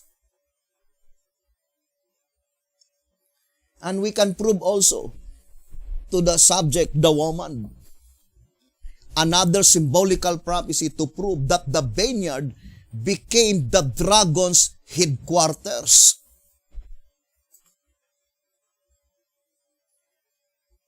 Yes, you are boasting your headquarters, but you are only telling to the whole world that you ignorantly,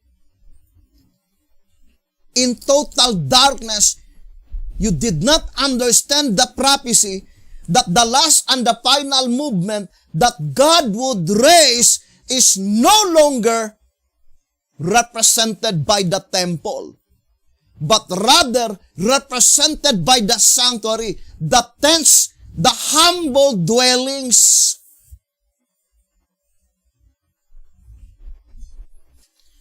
The word saved, that is the climactic point. God will save the tents of Judah, the humble dwellings, instead of houses or palaces.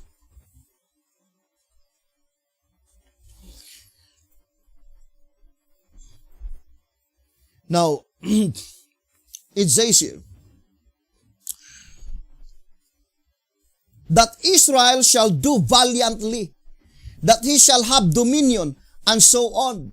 According to Scripture, this is our righteousness of Christ if we know it.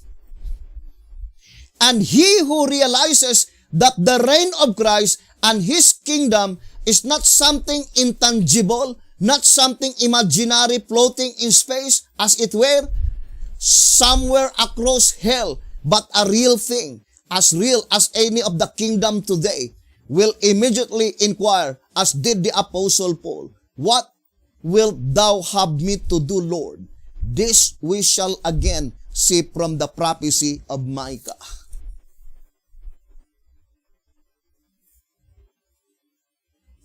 Now, the answer is, hear ye the rod. Where is the rod? Then we need to view in the type, in the days of Moses.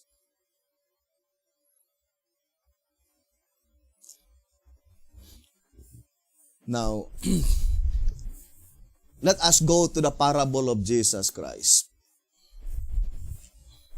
Because we will prove our doctrine, symbolical prophecy, typological prophecy, and parabolical prophecy. God's three chosen medium to defeat the devil. So, let us read the Bible. Matthew 20, on verse 6. And about the 11th hour, he went out and found others standing idle, and said unto them, Why stand ye here all the day idle? Now let us read the commentary given by the Shepherd's Rod. White House Recruiter, page 46.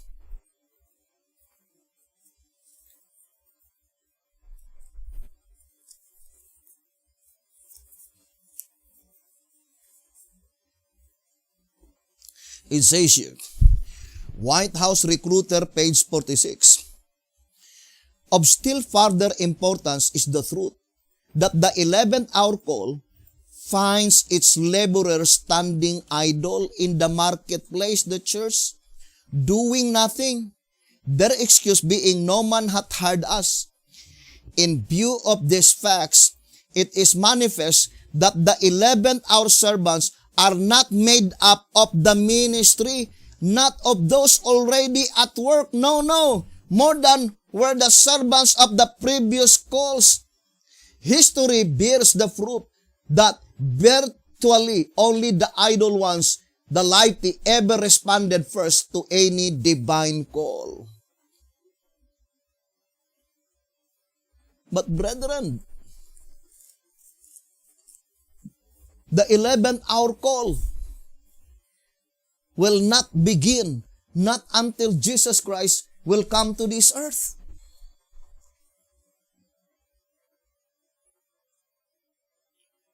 But the parable plainly telling us that all the 144,000, they were not in the ministry. We have another proof. First when Jesus Christ will come to this earth to gather the 144,000, what is the description of the 144,000? They were scattered throughout all the earth without a shepherd. It's easy to understand that the 144,000 is no longer under the umbrella of any organizations which have headquarters. And that is why it was illustrated that God would save them who are the only thing that they had is the tents, humble dwelling places. They have no houses, which is the palaces which represent headquarters.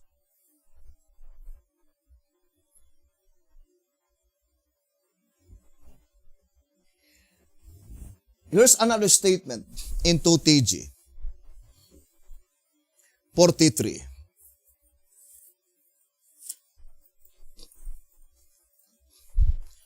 To TJ 43. Page 9. It says, this message, the 11th hour message, moreover, is to be a layman's movement. For the laborers were found idle in search of employment in the marketplace.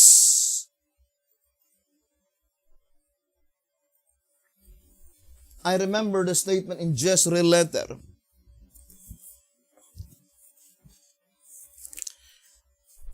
Let us read Jezreel letter, page 3. Number 3, page 12. Jezreel letter number 3, page 12. This, you note, is not Brother Hotep, but the layman's movement imbued with the Spirit and at work.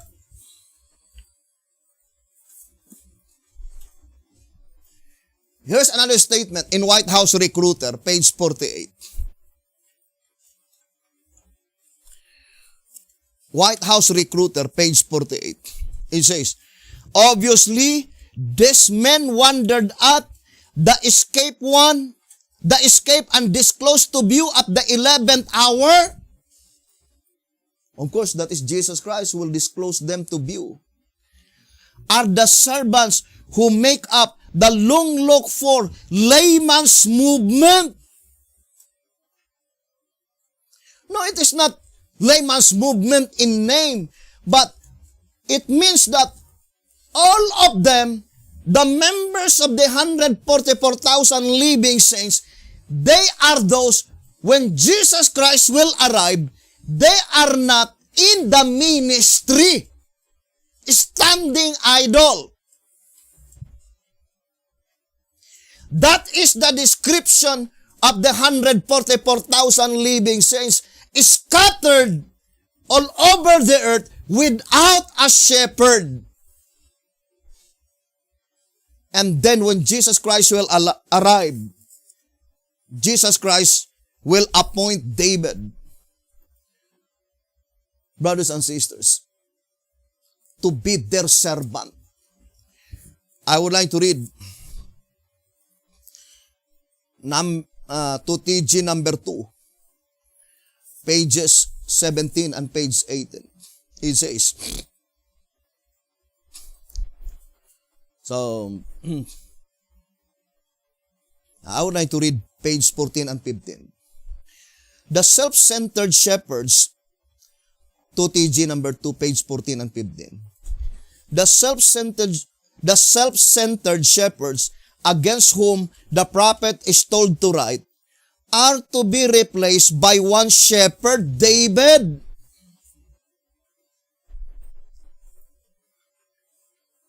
Brethren,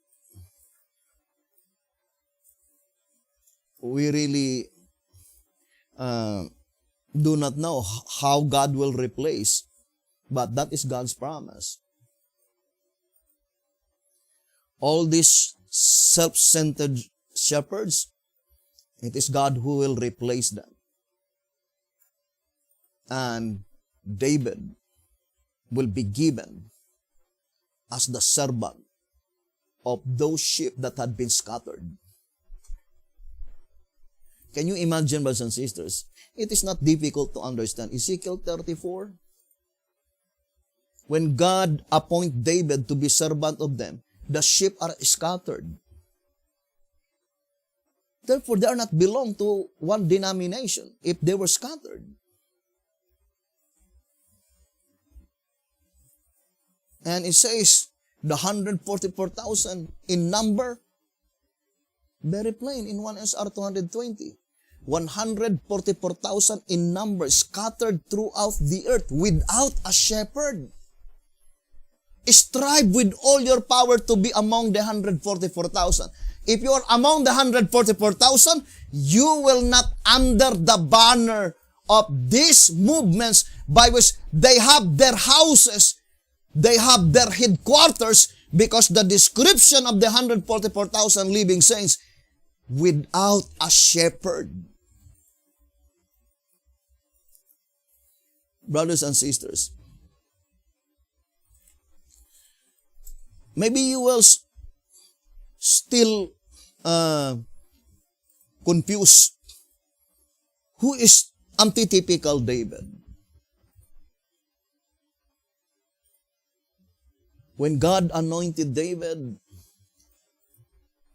brothers and sisters, I would like to relay in the history. When God anointed David secretly, according to the Bible and this prophecy, nobody knows except Samuel and David. When David was anointed secretly, David did not tell anybody, boasting, I was anointed by Samuel and someday I will sit on the throne. But rather, he became very humble. He waited for the Lord to fulfill what he promised. That is the reality, brothers and sisters. And when Jesus Christ will arrive in the fulfillment of the vision of Ezekiel,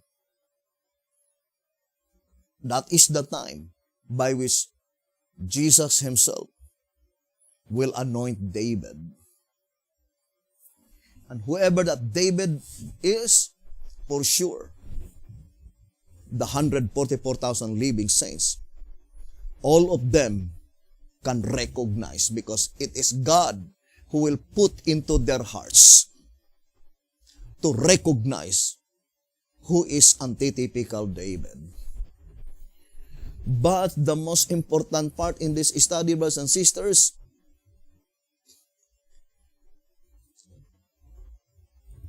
if that event by which God appointed David supposed to be, there will be no more shepherds.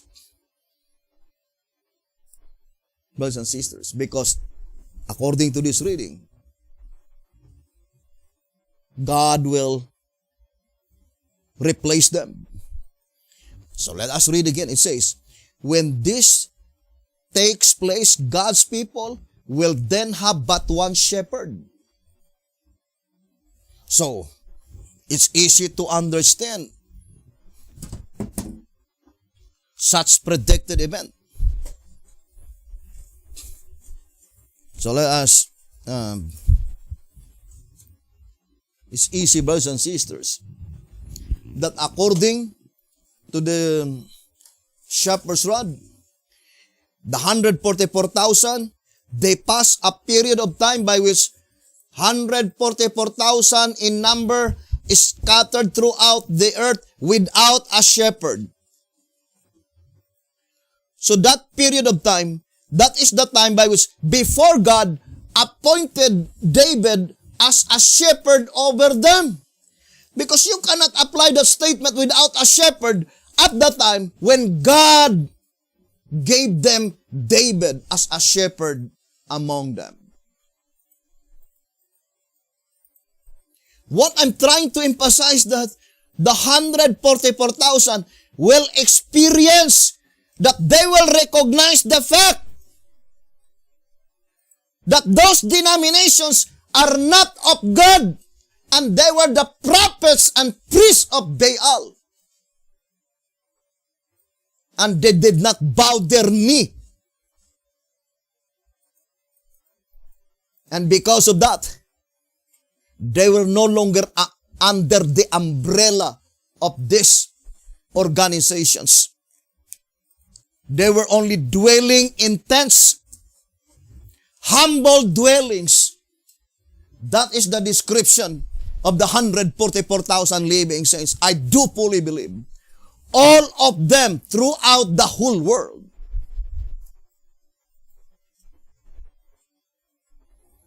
Now, it says here, in 2TG number 2, page 14 and 15, it says,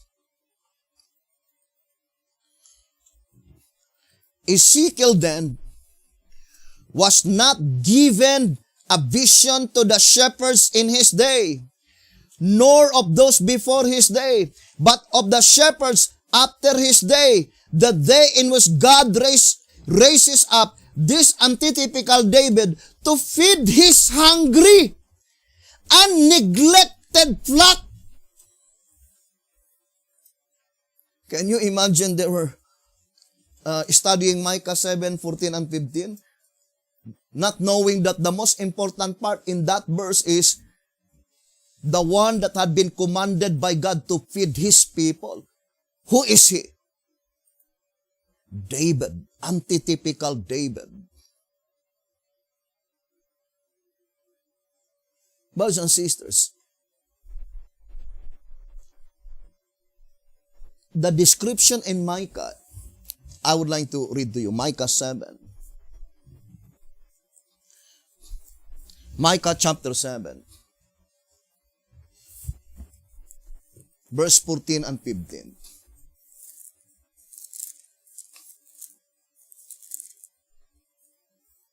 It says here, feed thy people with thy rod. Brethren, if we will only study the history, there are only two messengers that God bestowed unto them his rod, Moses and Joshua. Do not forget that in the time. When we'll be talking about the rod, there are only two messengers by which God gave the rod, first to Moses and then passed to Joshua. So by the type only, we can easily discern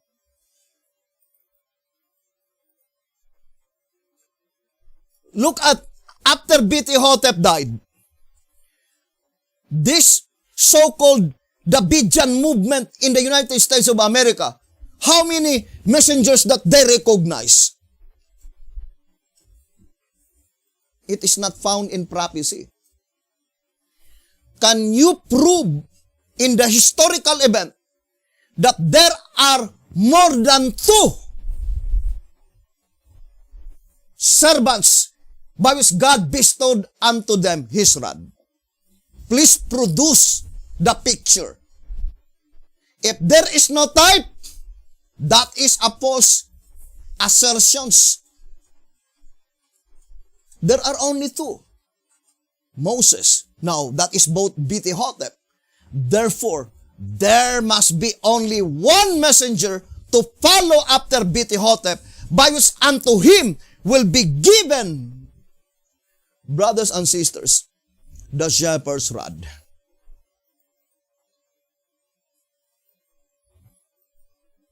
And where is the tabernacle that Joshua established? It is in Shiloh. Why? Because it points out to the prophecy when Shiloh come.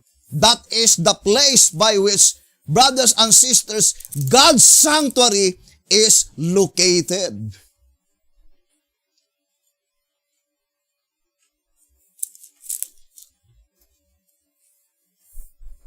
Now, I would like to read again. Micah 7 verse 14. Feed thy people with thy rod, the flock of thine heritage, which dwell solitary in the wood, in the midst of Carmel.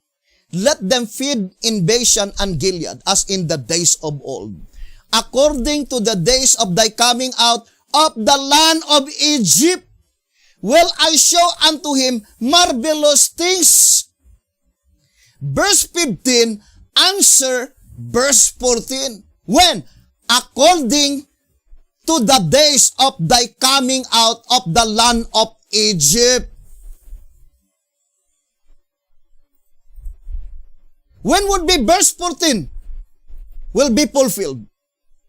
It is according to the days of thy coming out of the land of Egypt. Brothers and sisters, think it thoroughly. How could it be that it was brothers and sisters, if we will be talking about Bashan,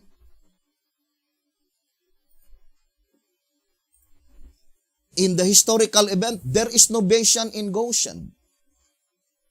What is Goshen? United States of America. And they could not explain it.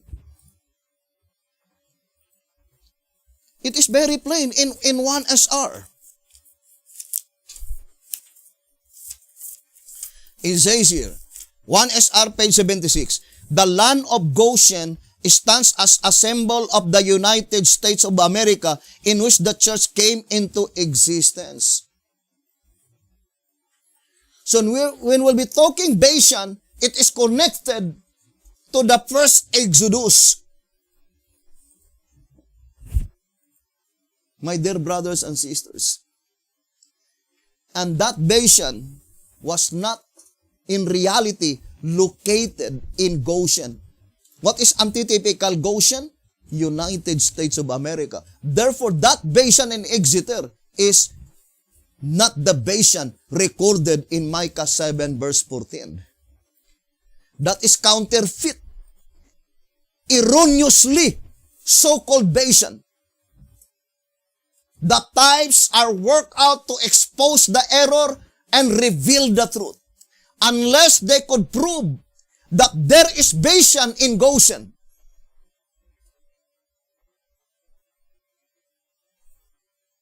they can easily twist the word of God.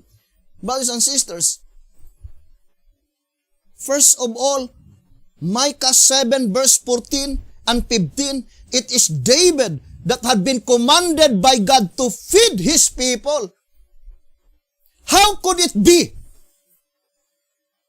that the fulfillment of that verse, Micah 7, 14 and 15, was fulfilled in 1961 when there is no antitypical David? The most important in verse 14 is the one that had been given the divine command saying, feed thy people with thy rod. There are only two messengers, Moses, and that is Bithihotep, then Joshua. The second section of the Exodus.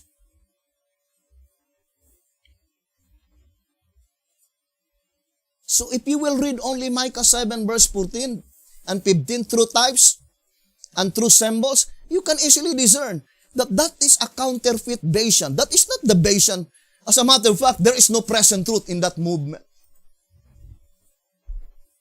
The most important part is the present truth. What is the present truth?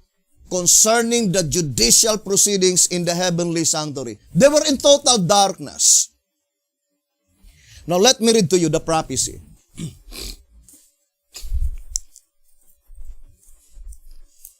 I would like to read the one we read, Exodus 15 verse 17.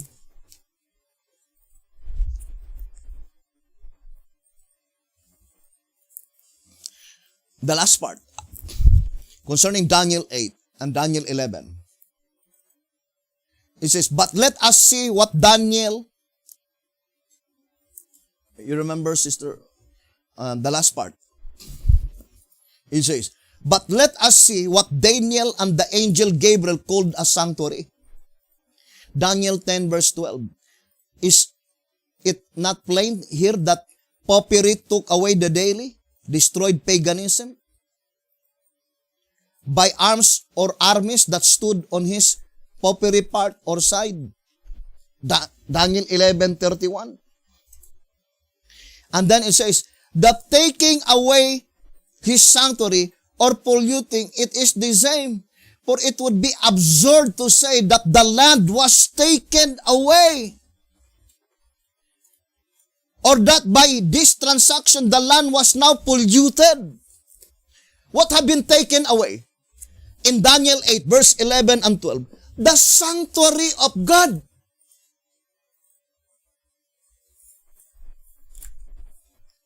So what does it mean, brothers and sisters, by the sanctuary of God? Now, let us read another paragraph. It says, so that we could understand, brothers and sisters, he brought them to the border of the sanctuary, even to this mountain. Psalm 78 verse 54. Which was at its chosen border or place, but not the sanctuary itself, any more than Mount Moriah, on which the temple was built, was the temple itself. Did they regard that land as the sanctuary? If they did not, we should not. And you can read, if possible, all the verses that had been quoted here, brothers and sisters.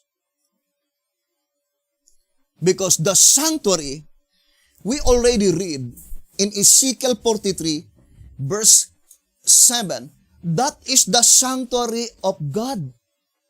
What does it mean? That is the place where God's presence is. What happened, brothers and sisters, to the vineyard? As predicted in Isaiah. Brothers and sisters, I would like to say this thing, that it is supposed to be, it is the desire of God that if possible, the temple that was built in Mount Moriah in the days of Solomon, that would serve, that the salvation will be spread throughout the whole world. But they were so proud, boasting to their temple, to their headquarters. The same with the second temple. And that should serve as a great lesson to us. But since the Almighty God already foresaw beforehand what will happen, it was recorded in the Bible. It was recorded in the Spur prophecy that in the last generation, the true people of God, they have no houses, they have no palaces, they have no headquarters.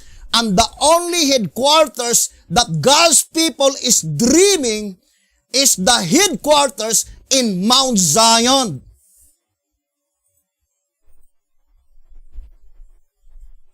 Because we are living in a time by which all these headquarters had been defeated by the devil.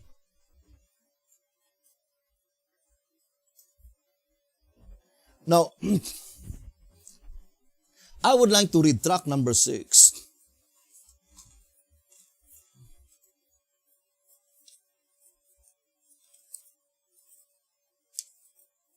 It says here, page 33, his vineyard desolate. What does it mean by desolate? It is the vineyard that had been desolate. Isaiah 7 verse 23. The fact that this vineyard, figurative of the church, Isaiah 5 verse 7, wherein its vine was once worth a silver ling, has become a place for briars and thorns shows that its husbandman has left it desolate, a type condition which Christ more fully projected in the following words. Matthew 23 verse 37 and 38, and it is pointing to the Sanhedrin. What is Sanhedrin? Headquarters. In page 41, in track number 3, it says, what does it mean by desolate? Track number 3, page 41. It says, for the overspreading of abominations, he shall make it, the temple in Jerusalem, desolate. Meaning, his presence completely removed. The presence of God completely removed. What happened to the temple? It is the devil. 2 Thessalonians chapter 2.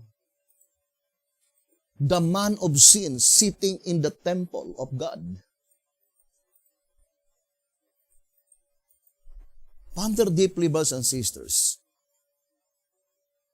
Now here in 2SR, although there are many prophecies, but the time will no longer allow us.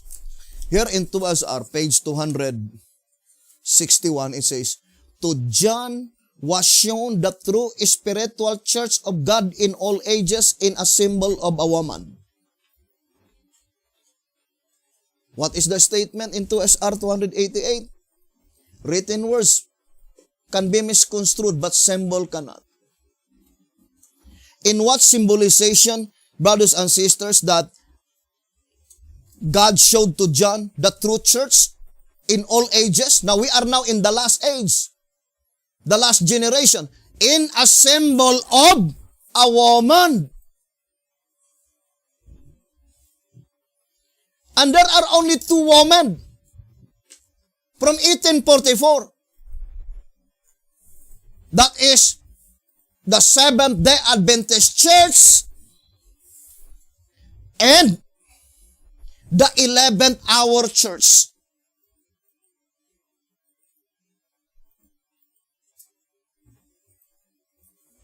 Now, ponder deeply, brethren. Let us study closely the symbolization of the woman.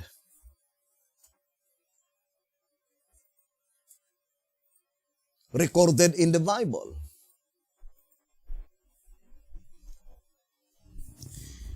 So,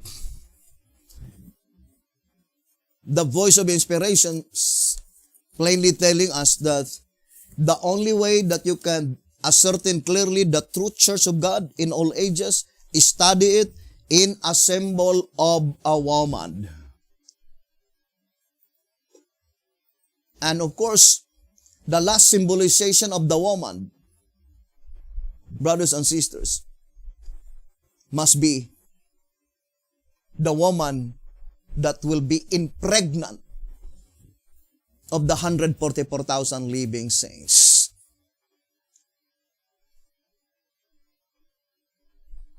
Now, let us read 1 TG.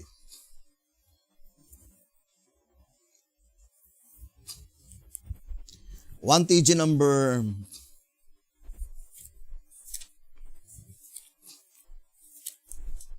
26, page 19.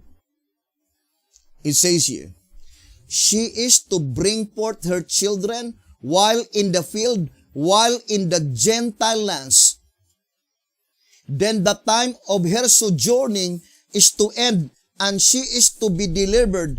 In that day, saith the Lord, will assemble her that halteth, and I will make her that halteth a remnant, and the Lord shall reign over them in Mount Zion from henceforth, even forever. Now this Mount Zion, brothers and sisters,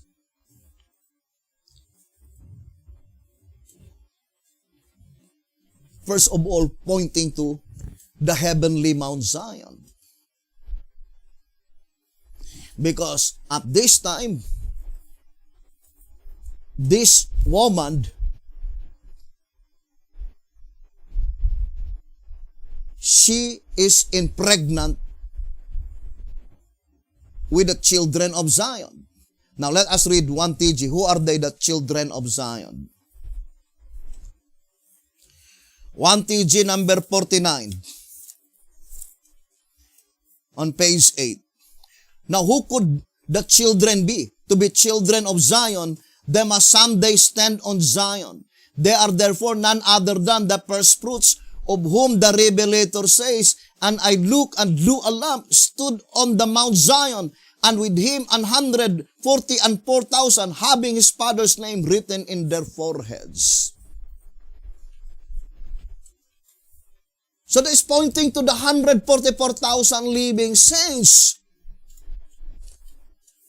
Now let me read to you track number 15.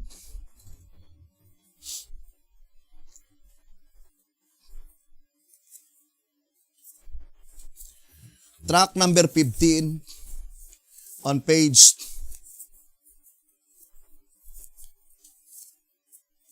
70. Track number 15, page 70. Moreover, she was with child at the time she was clothed with the sun.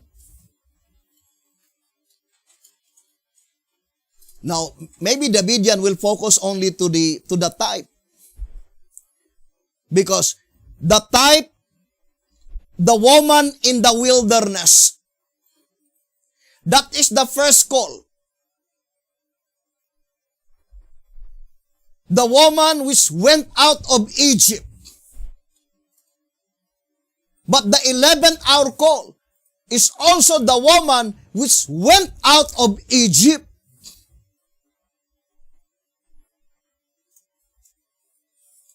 So in that symbolization, since Goshen represents United States of America, through the typological representation, it can be clearly discerned that the last ordained ministry, that woman cannot be in Goshen. Because at the time when the woman is impregnant, that is the time by which she was clothed with the sun. When does the woman is clothed with the sun? Let us read 2SR. On page 75. Therefore, the woman clothed with the sun and travailing with child is the period after Israel went out of Egypt. So we have the type. The sanctuary in the wilderness.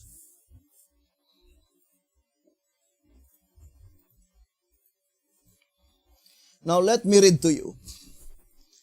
Track number 2. Page 11.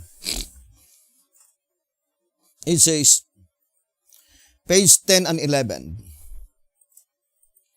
This solid foundation promises a sure structure of truth, which embraces church history, culminating in a present truth lesson of momentous consequence to everyone.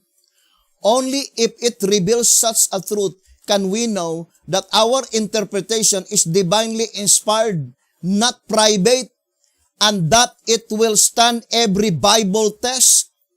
In pursuance of this end, we now come to the consideration of the time of the mountain's actual existence. Why is it, brothers and sisters, that it was inscribed in plural form? Mountains. Because it points out to Zechariah chapter 6. The mountains of brass. Then it says, the time of the mountain's actual existence. It says, when ancient Israel marched out of Egypt, the Lord went before them by day in a pillar of a cloud to lead them the way, and by night in a pillar of fire to give them light, to go by day and night, and in the place where the cloud abode, there the children of Israel pitched their tents Exodus 13 verse 21, Numbers 9:17.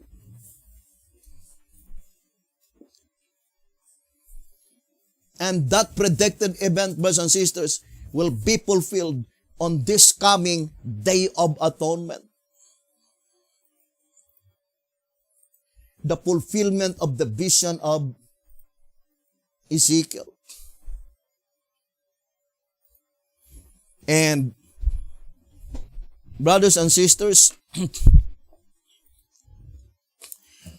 I would like to show to you a little illustration by which I do fully believe that this is not just an accident but purposive design. Ezekiel, brothers and sisters, from the first year of his vision, he saw Ezekiel chapter 1 concerning that for living creatures. And in the 25th year, because he saw vision within 25 years, and in the 25th year, he again saw the vision, and it was in Ezekiel 43, according to Ezekiel 43, 2, 3, and 7. By which it was explained by the voice of inspiration that the fulfillment of this vision is the same with the explanation given by the shepherd's rod, that the sanctuary on earth is connected to the sanctuary in heaven. And we have the type that is in the wilderness. What is that type, brothers and sisters? First, Bitihotep also have the inspiration for 25 years, from 1929, 1930 to 1955. That is 25 years. The same with Joshua, from 1451 BC up to 1421 BC. That is also 25 years. Is it 1421 BC? Let me see. The Bible is very plain, brothers and sisters, that Joshua lead God's people 1426 BC. God leads his people for 25 years. The same with Bitihotep. But in the perfect fulfillment of the prophecy, it is still the same, brothers and sisters, from 1996, 25 years, and that would be in 2021. That is the fulfillment of the prophecy that vision of Ezekiel will be fulfilled, that there is a complete connection with heaven and earth.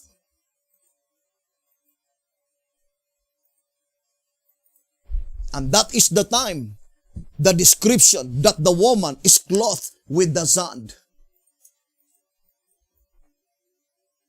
The time by which the woman is impregnant with the 144,000 living saints. Brothers and sisters. Now, let us go to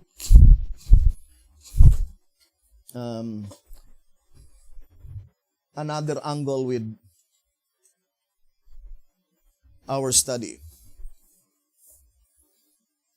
We have already proven with fact in the parable of Jesus Christ how does the 144,000 were portrayed. They were standing idle. In 2021, all the 144,000 are no longer under the umbrella of any denomination. They were standing idle. They were not in the ministry. The Bible cannot be mistaken. It did not say what kind of ministry, but whatever ministry, the description in the Bible, they were not in the ministry. That is very plain. And who are they? Layman's movement. Brothers and sisters, that is very plain in 1 TG number 8. Some ask, who will finish the work? That is very plain. 1 TG number 8, page 25.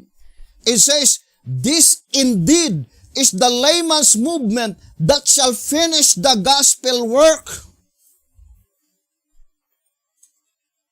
Who will finish the gospel work? It is the layman's movement. What does it mean? It is the 144,000. Why is it that they are called layman's movement? Because they are not under the umbrella of any organizations, because they have only the tents. They have no houses. They have no headquarters. Who are they that will be slaughtered? Those who are settled in their houses. 1 TG 21:21. Well, it's up to you. How do you define the word settled? They were very so comfortable. They thought that, but the time will come, it says,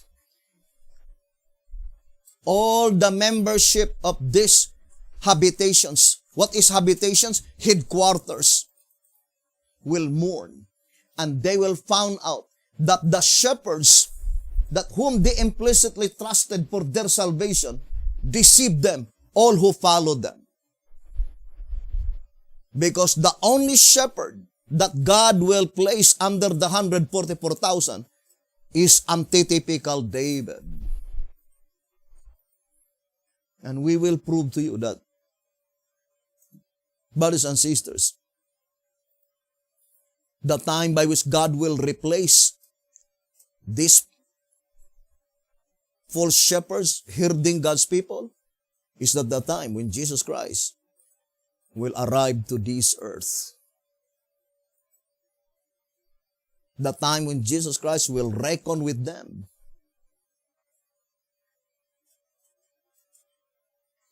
Now, how about in Zechariah chapter 6? The Bible is very plain, as explained by the shepherd's rod. Let us read 2 TG number 22. Page 22. God's Spirit having been silenced in the north country must denote that the messages of God in the north country were generally rejected, especially the one of the fourth chariot, which caused the Spirit of truth to turn away and to bring truth no more through them, to be silent there, and that therefore there is not to be expected any truth through them. Where is the place by which God's Spirit having been silent into that place? North Country. What is the North Country? Track number 2, page 29, Babylon. There are two Babylon. In the primary application, the Babylon is the old world. But what is the Babylon? Brothers and sisters, in the final application, it says, to symbolic code number 1, page 8, as the fulfillment of this prophecy is yet future, we cannot now tell who will then be the head, king of the north of this prophetic nation, modern Babylon, that is symbolized by the two-horned beast. What is the two-horned beast? United States of America. Therefore, it was predicted beforehand that because of the attitude of this fourth chariot, God's Spirit having been silenced in the north country. It did not say, especially one of the four chariots. That is not the statement. Look at the statement. Especially the one of the fourth chariot. One of the fourth chariot. What is the fourth chariot? Track number 2, page 34. Laodicean. The phrase one of, meaning there are 2 Laodiceans. The typical, what is Laodiceans? Answerer number 1, page 11. People declaring judgment. So the typical Laodiceans, the Seventh-day Adventists, declaring the judgment that pertains to the dead, and the antitypical Laodiceans are the people declaring the judgment of the living. And the shepherd's rod says that the last section of the Laodiceans, which is pointing to the Davidians, in reality is in a worse condition than the Seventh-day Adventist church. 2SR page 93. Since the history of the church is such, and the last section of the Laodiceans, last sections, what is the last section? Of course, the judgment that pertains to the living. The Davidians is in a worse condition. The word worse is adjective in comparative degree, because adjective has 3 degrees of comparisons. The first degree, positive, that is bad. The second degree, worse, W-O-R-S-E. And the superlative degree, W-O-R-S-T.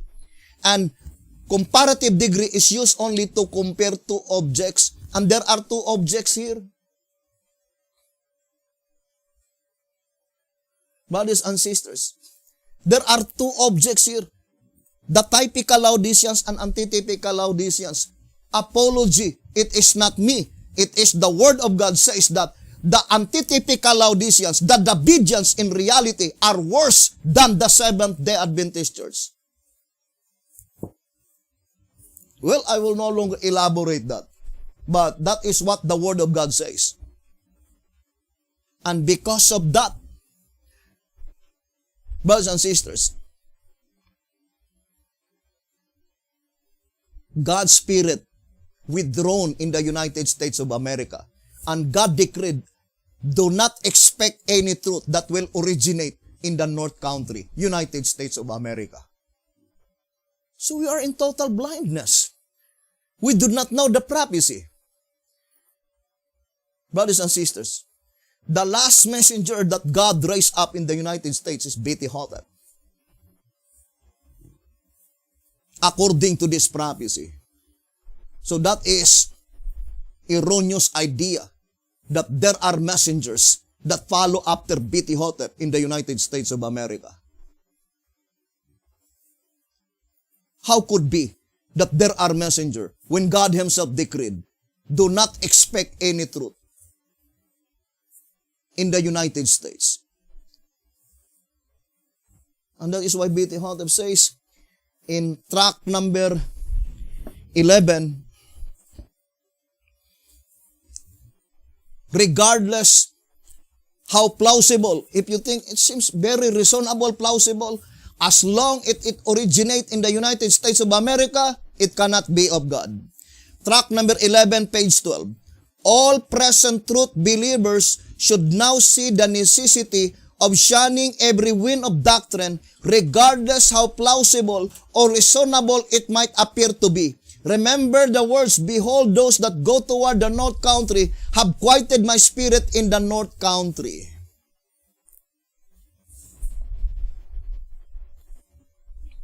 And that is such evil act, brothers and sisters. When B.T. Hotep died, every Davidian engaged in private interpretation and claiming to be prophet. That's what happened when B.T. Hotep died in 1955. All of them, not only Florence Hotep, with few exceptions, brothers and sisters, faithful associates of B.T. Hotep. I know there are faithful associates. And those faithful associates, they did not claim that they were inspired. But these people, brothers and sisters, claiming to be inspired of the Lord, while God declared, I will no longer send any truth from the North Country. Then if God declared no more truth, then it could not be a message from God.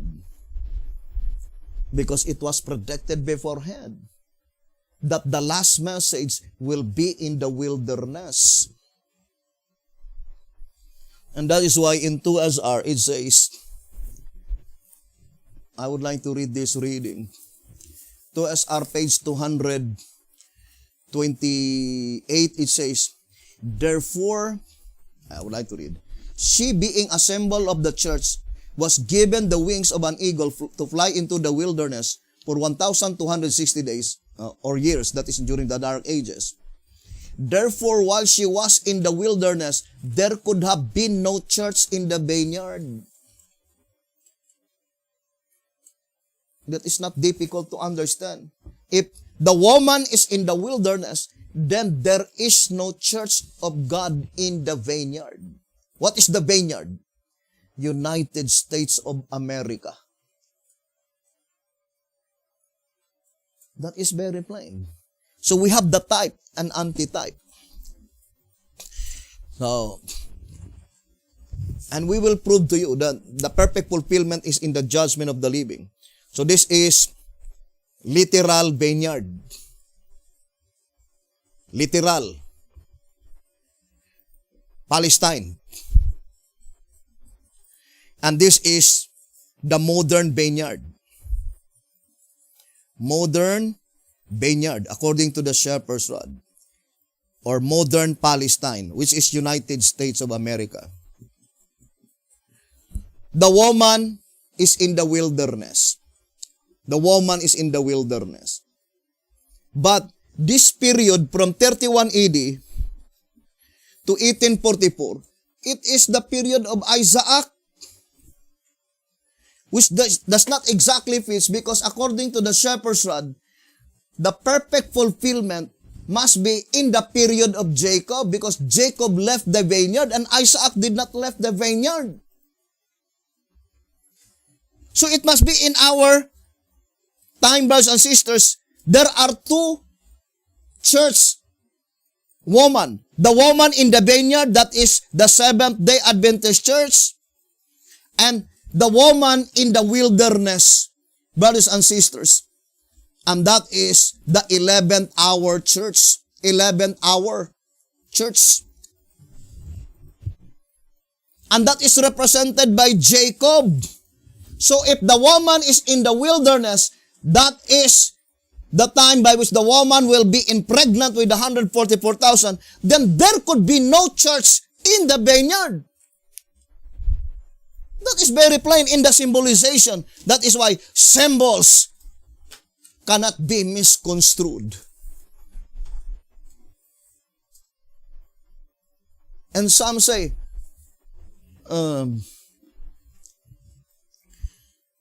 the United States of America is wilderness. Brothers and sisters, you are only evading the truth. Yes, America is wilderness if it will be taken literally. But we are talking about type and antitype. We have the typical vineyard, which is the literal Palestine, and antitypical vineyard, which is the modern Palestine. That is United States of America. B.T. Hotep teaches that. And it was predicted beforehand. It says here in 12 symbolic code, number 5.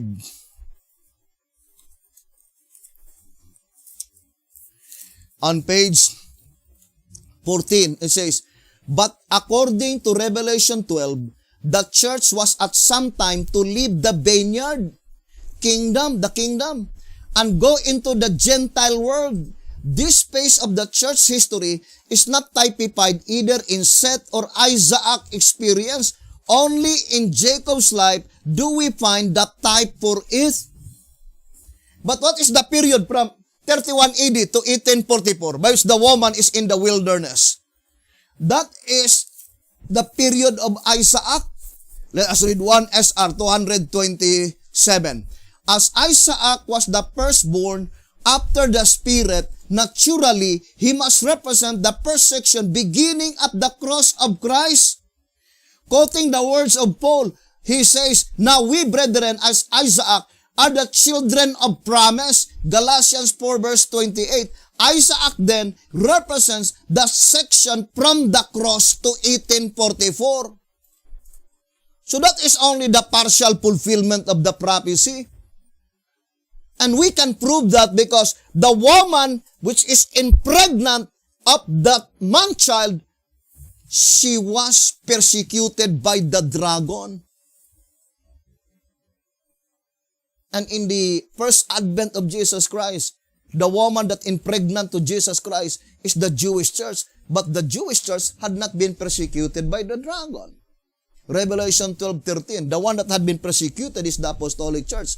But according to SR page 72, the Apostolic Church did not brought forth the man-child. Therefore, it is in the judgment that pertains to the living. And we will explain that, brothers and sisters. What does it mean? That the true wife of God is that woman that gave birth to Jesus Christ, that gave birth to the man-child. In 2 TG number 16, page 18. It says here, taking all these points into one common whole, they positively show that the woman is symbolical of God's ever-living church for all times, and that she is His saving truth, His true wife, the truth that gave birth to Christ, and that gives birth to all His brethren, His followers, the remnant of her seed. What is wife? 2 TG 6:27, ministry.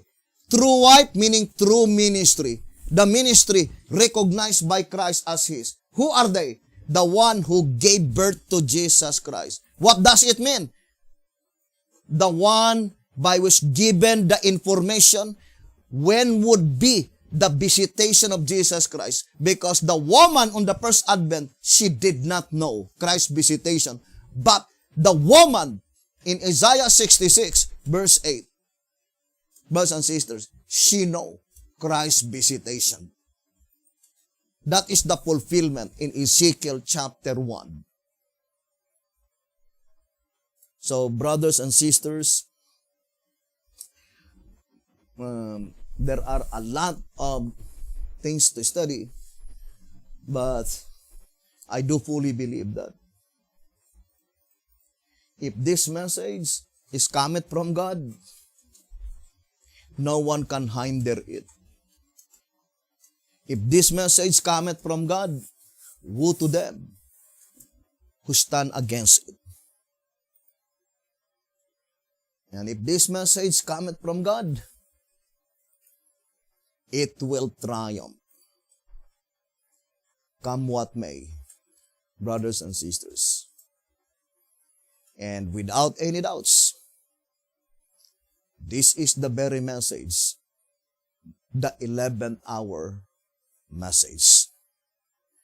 So hoping that the good Lord will bless us, brothers and sisters. To repeat again, only through times that we can view the reality. Amos 1 verse 1 and 2, that is pointing to the time when Elijah abandoned Mount Carmel.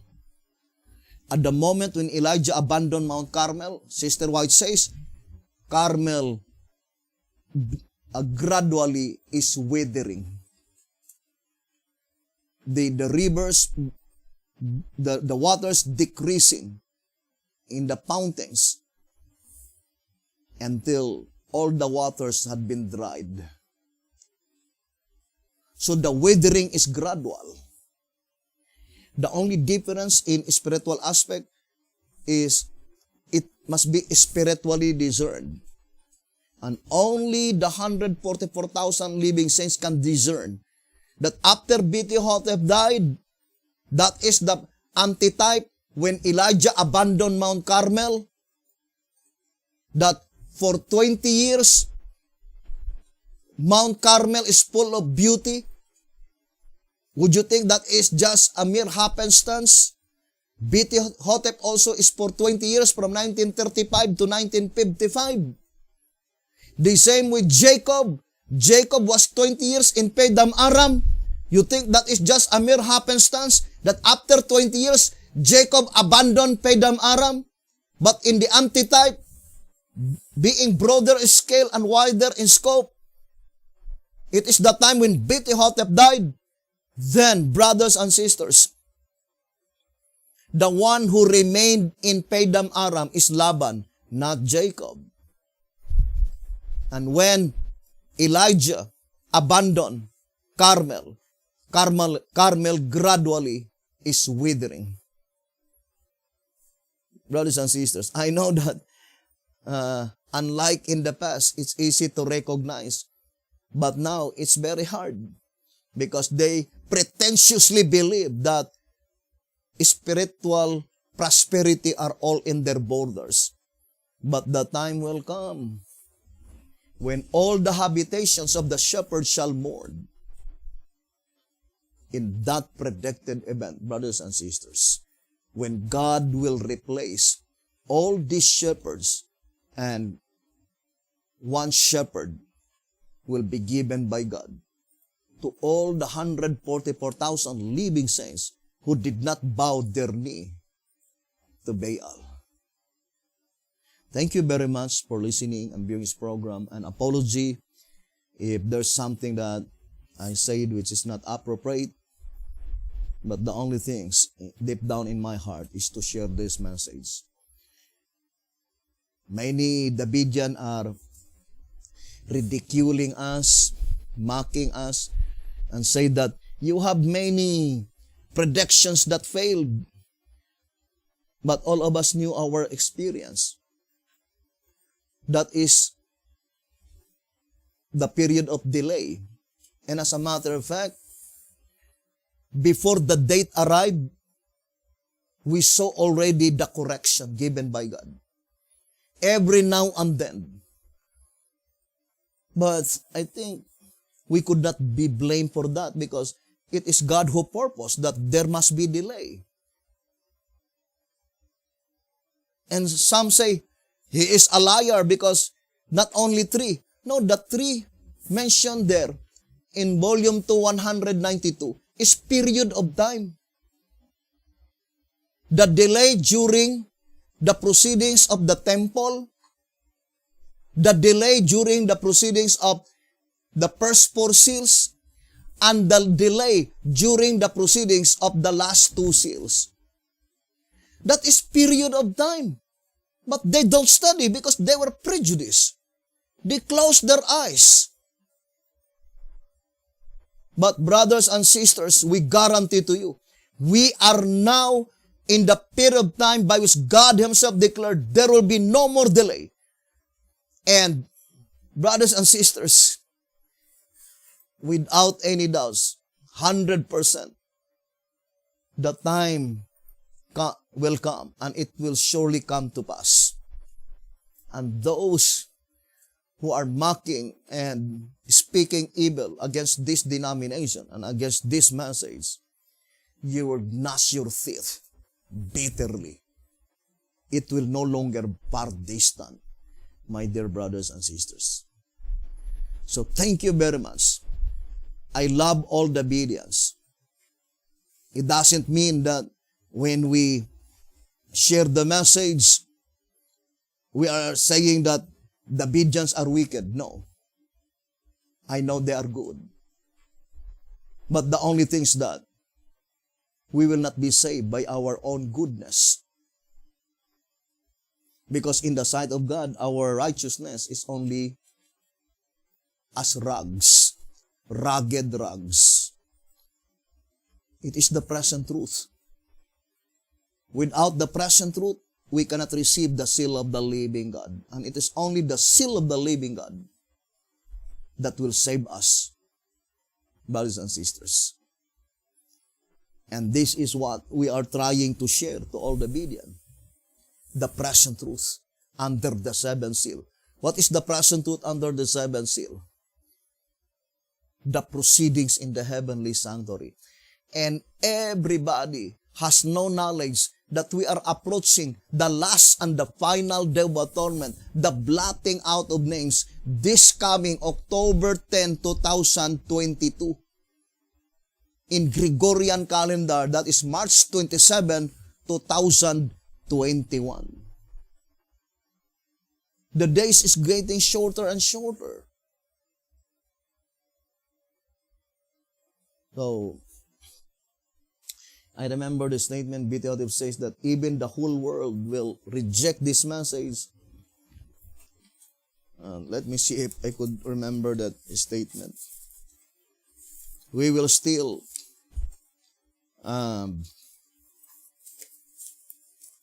brothers and sisters, remain faithful. Even the whole world will reject this message. I would like to read tract number 8, page 86.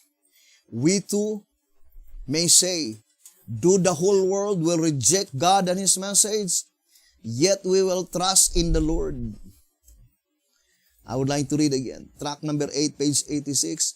We too may say, do the whole world will reject God and His message, yet we will trust in the Lord. Tract number 8, page 86. And I wonder why the Bidian is they cannot understand when we say that, brother and sister, that period of time is the period by which tarrying time, delay. And what is delay? B.T. Hotep says miscalculation. Tarrying time is miscalculation. That is very plain in 2SR. And who purposed that? That is God. And it is for our own good. But they did not even consider that it is recorded in the Bible as for prophecy. The same with the opposers in the day of William Miller. Yes, they experienced great disappointment, but it is God who purposed it. Recorded in Revelation 10, verse 8, 9, and 10. Sweet as honey in their mouth, but bitter in their belly. So their experience already recorded in the Bible. Our experience is already recorded in the Bible. That the last movement, the last church, they will experience delays. But we do not pity with ourselves because we know that we are in God's hand. Brothers and sisters, although they were mocking us, speaking evil against us, but we know that our experience is found in the prophecy, recorded in the Bible and in the spirit of prophecy, and we are happy to have such experience in our lives. Thank you very much for listening and viewing this program. May the good Lord bless you and have a beautiful, wonderful evening.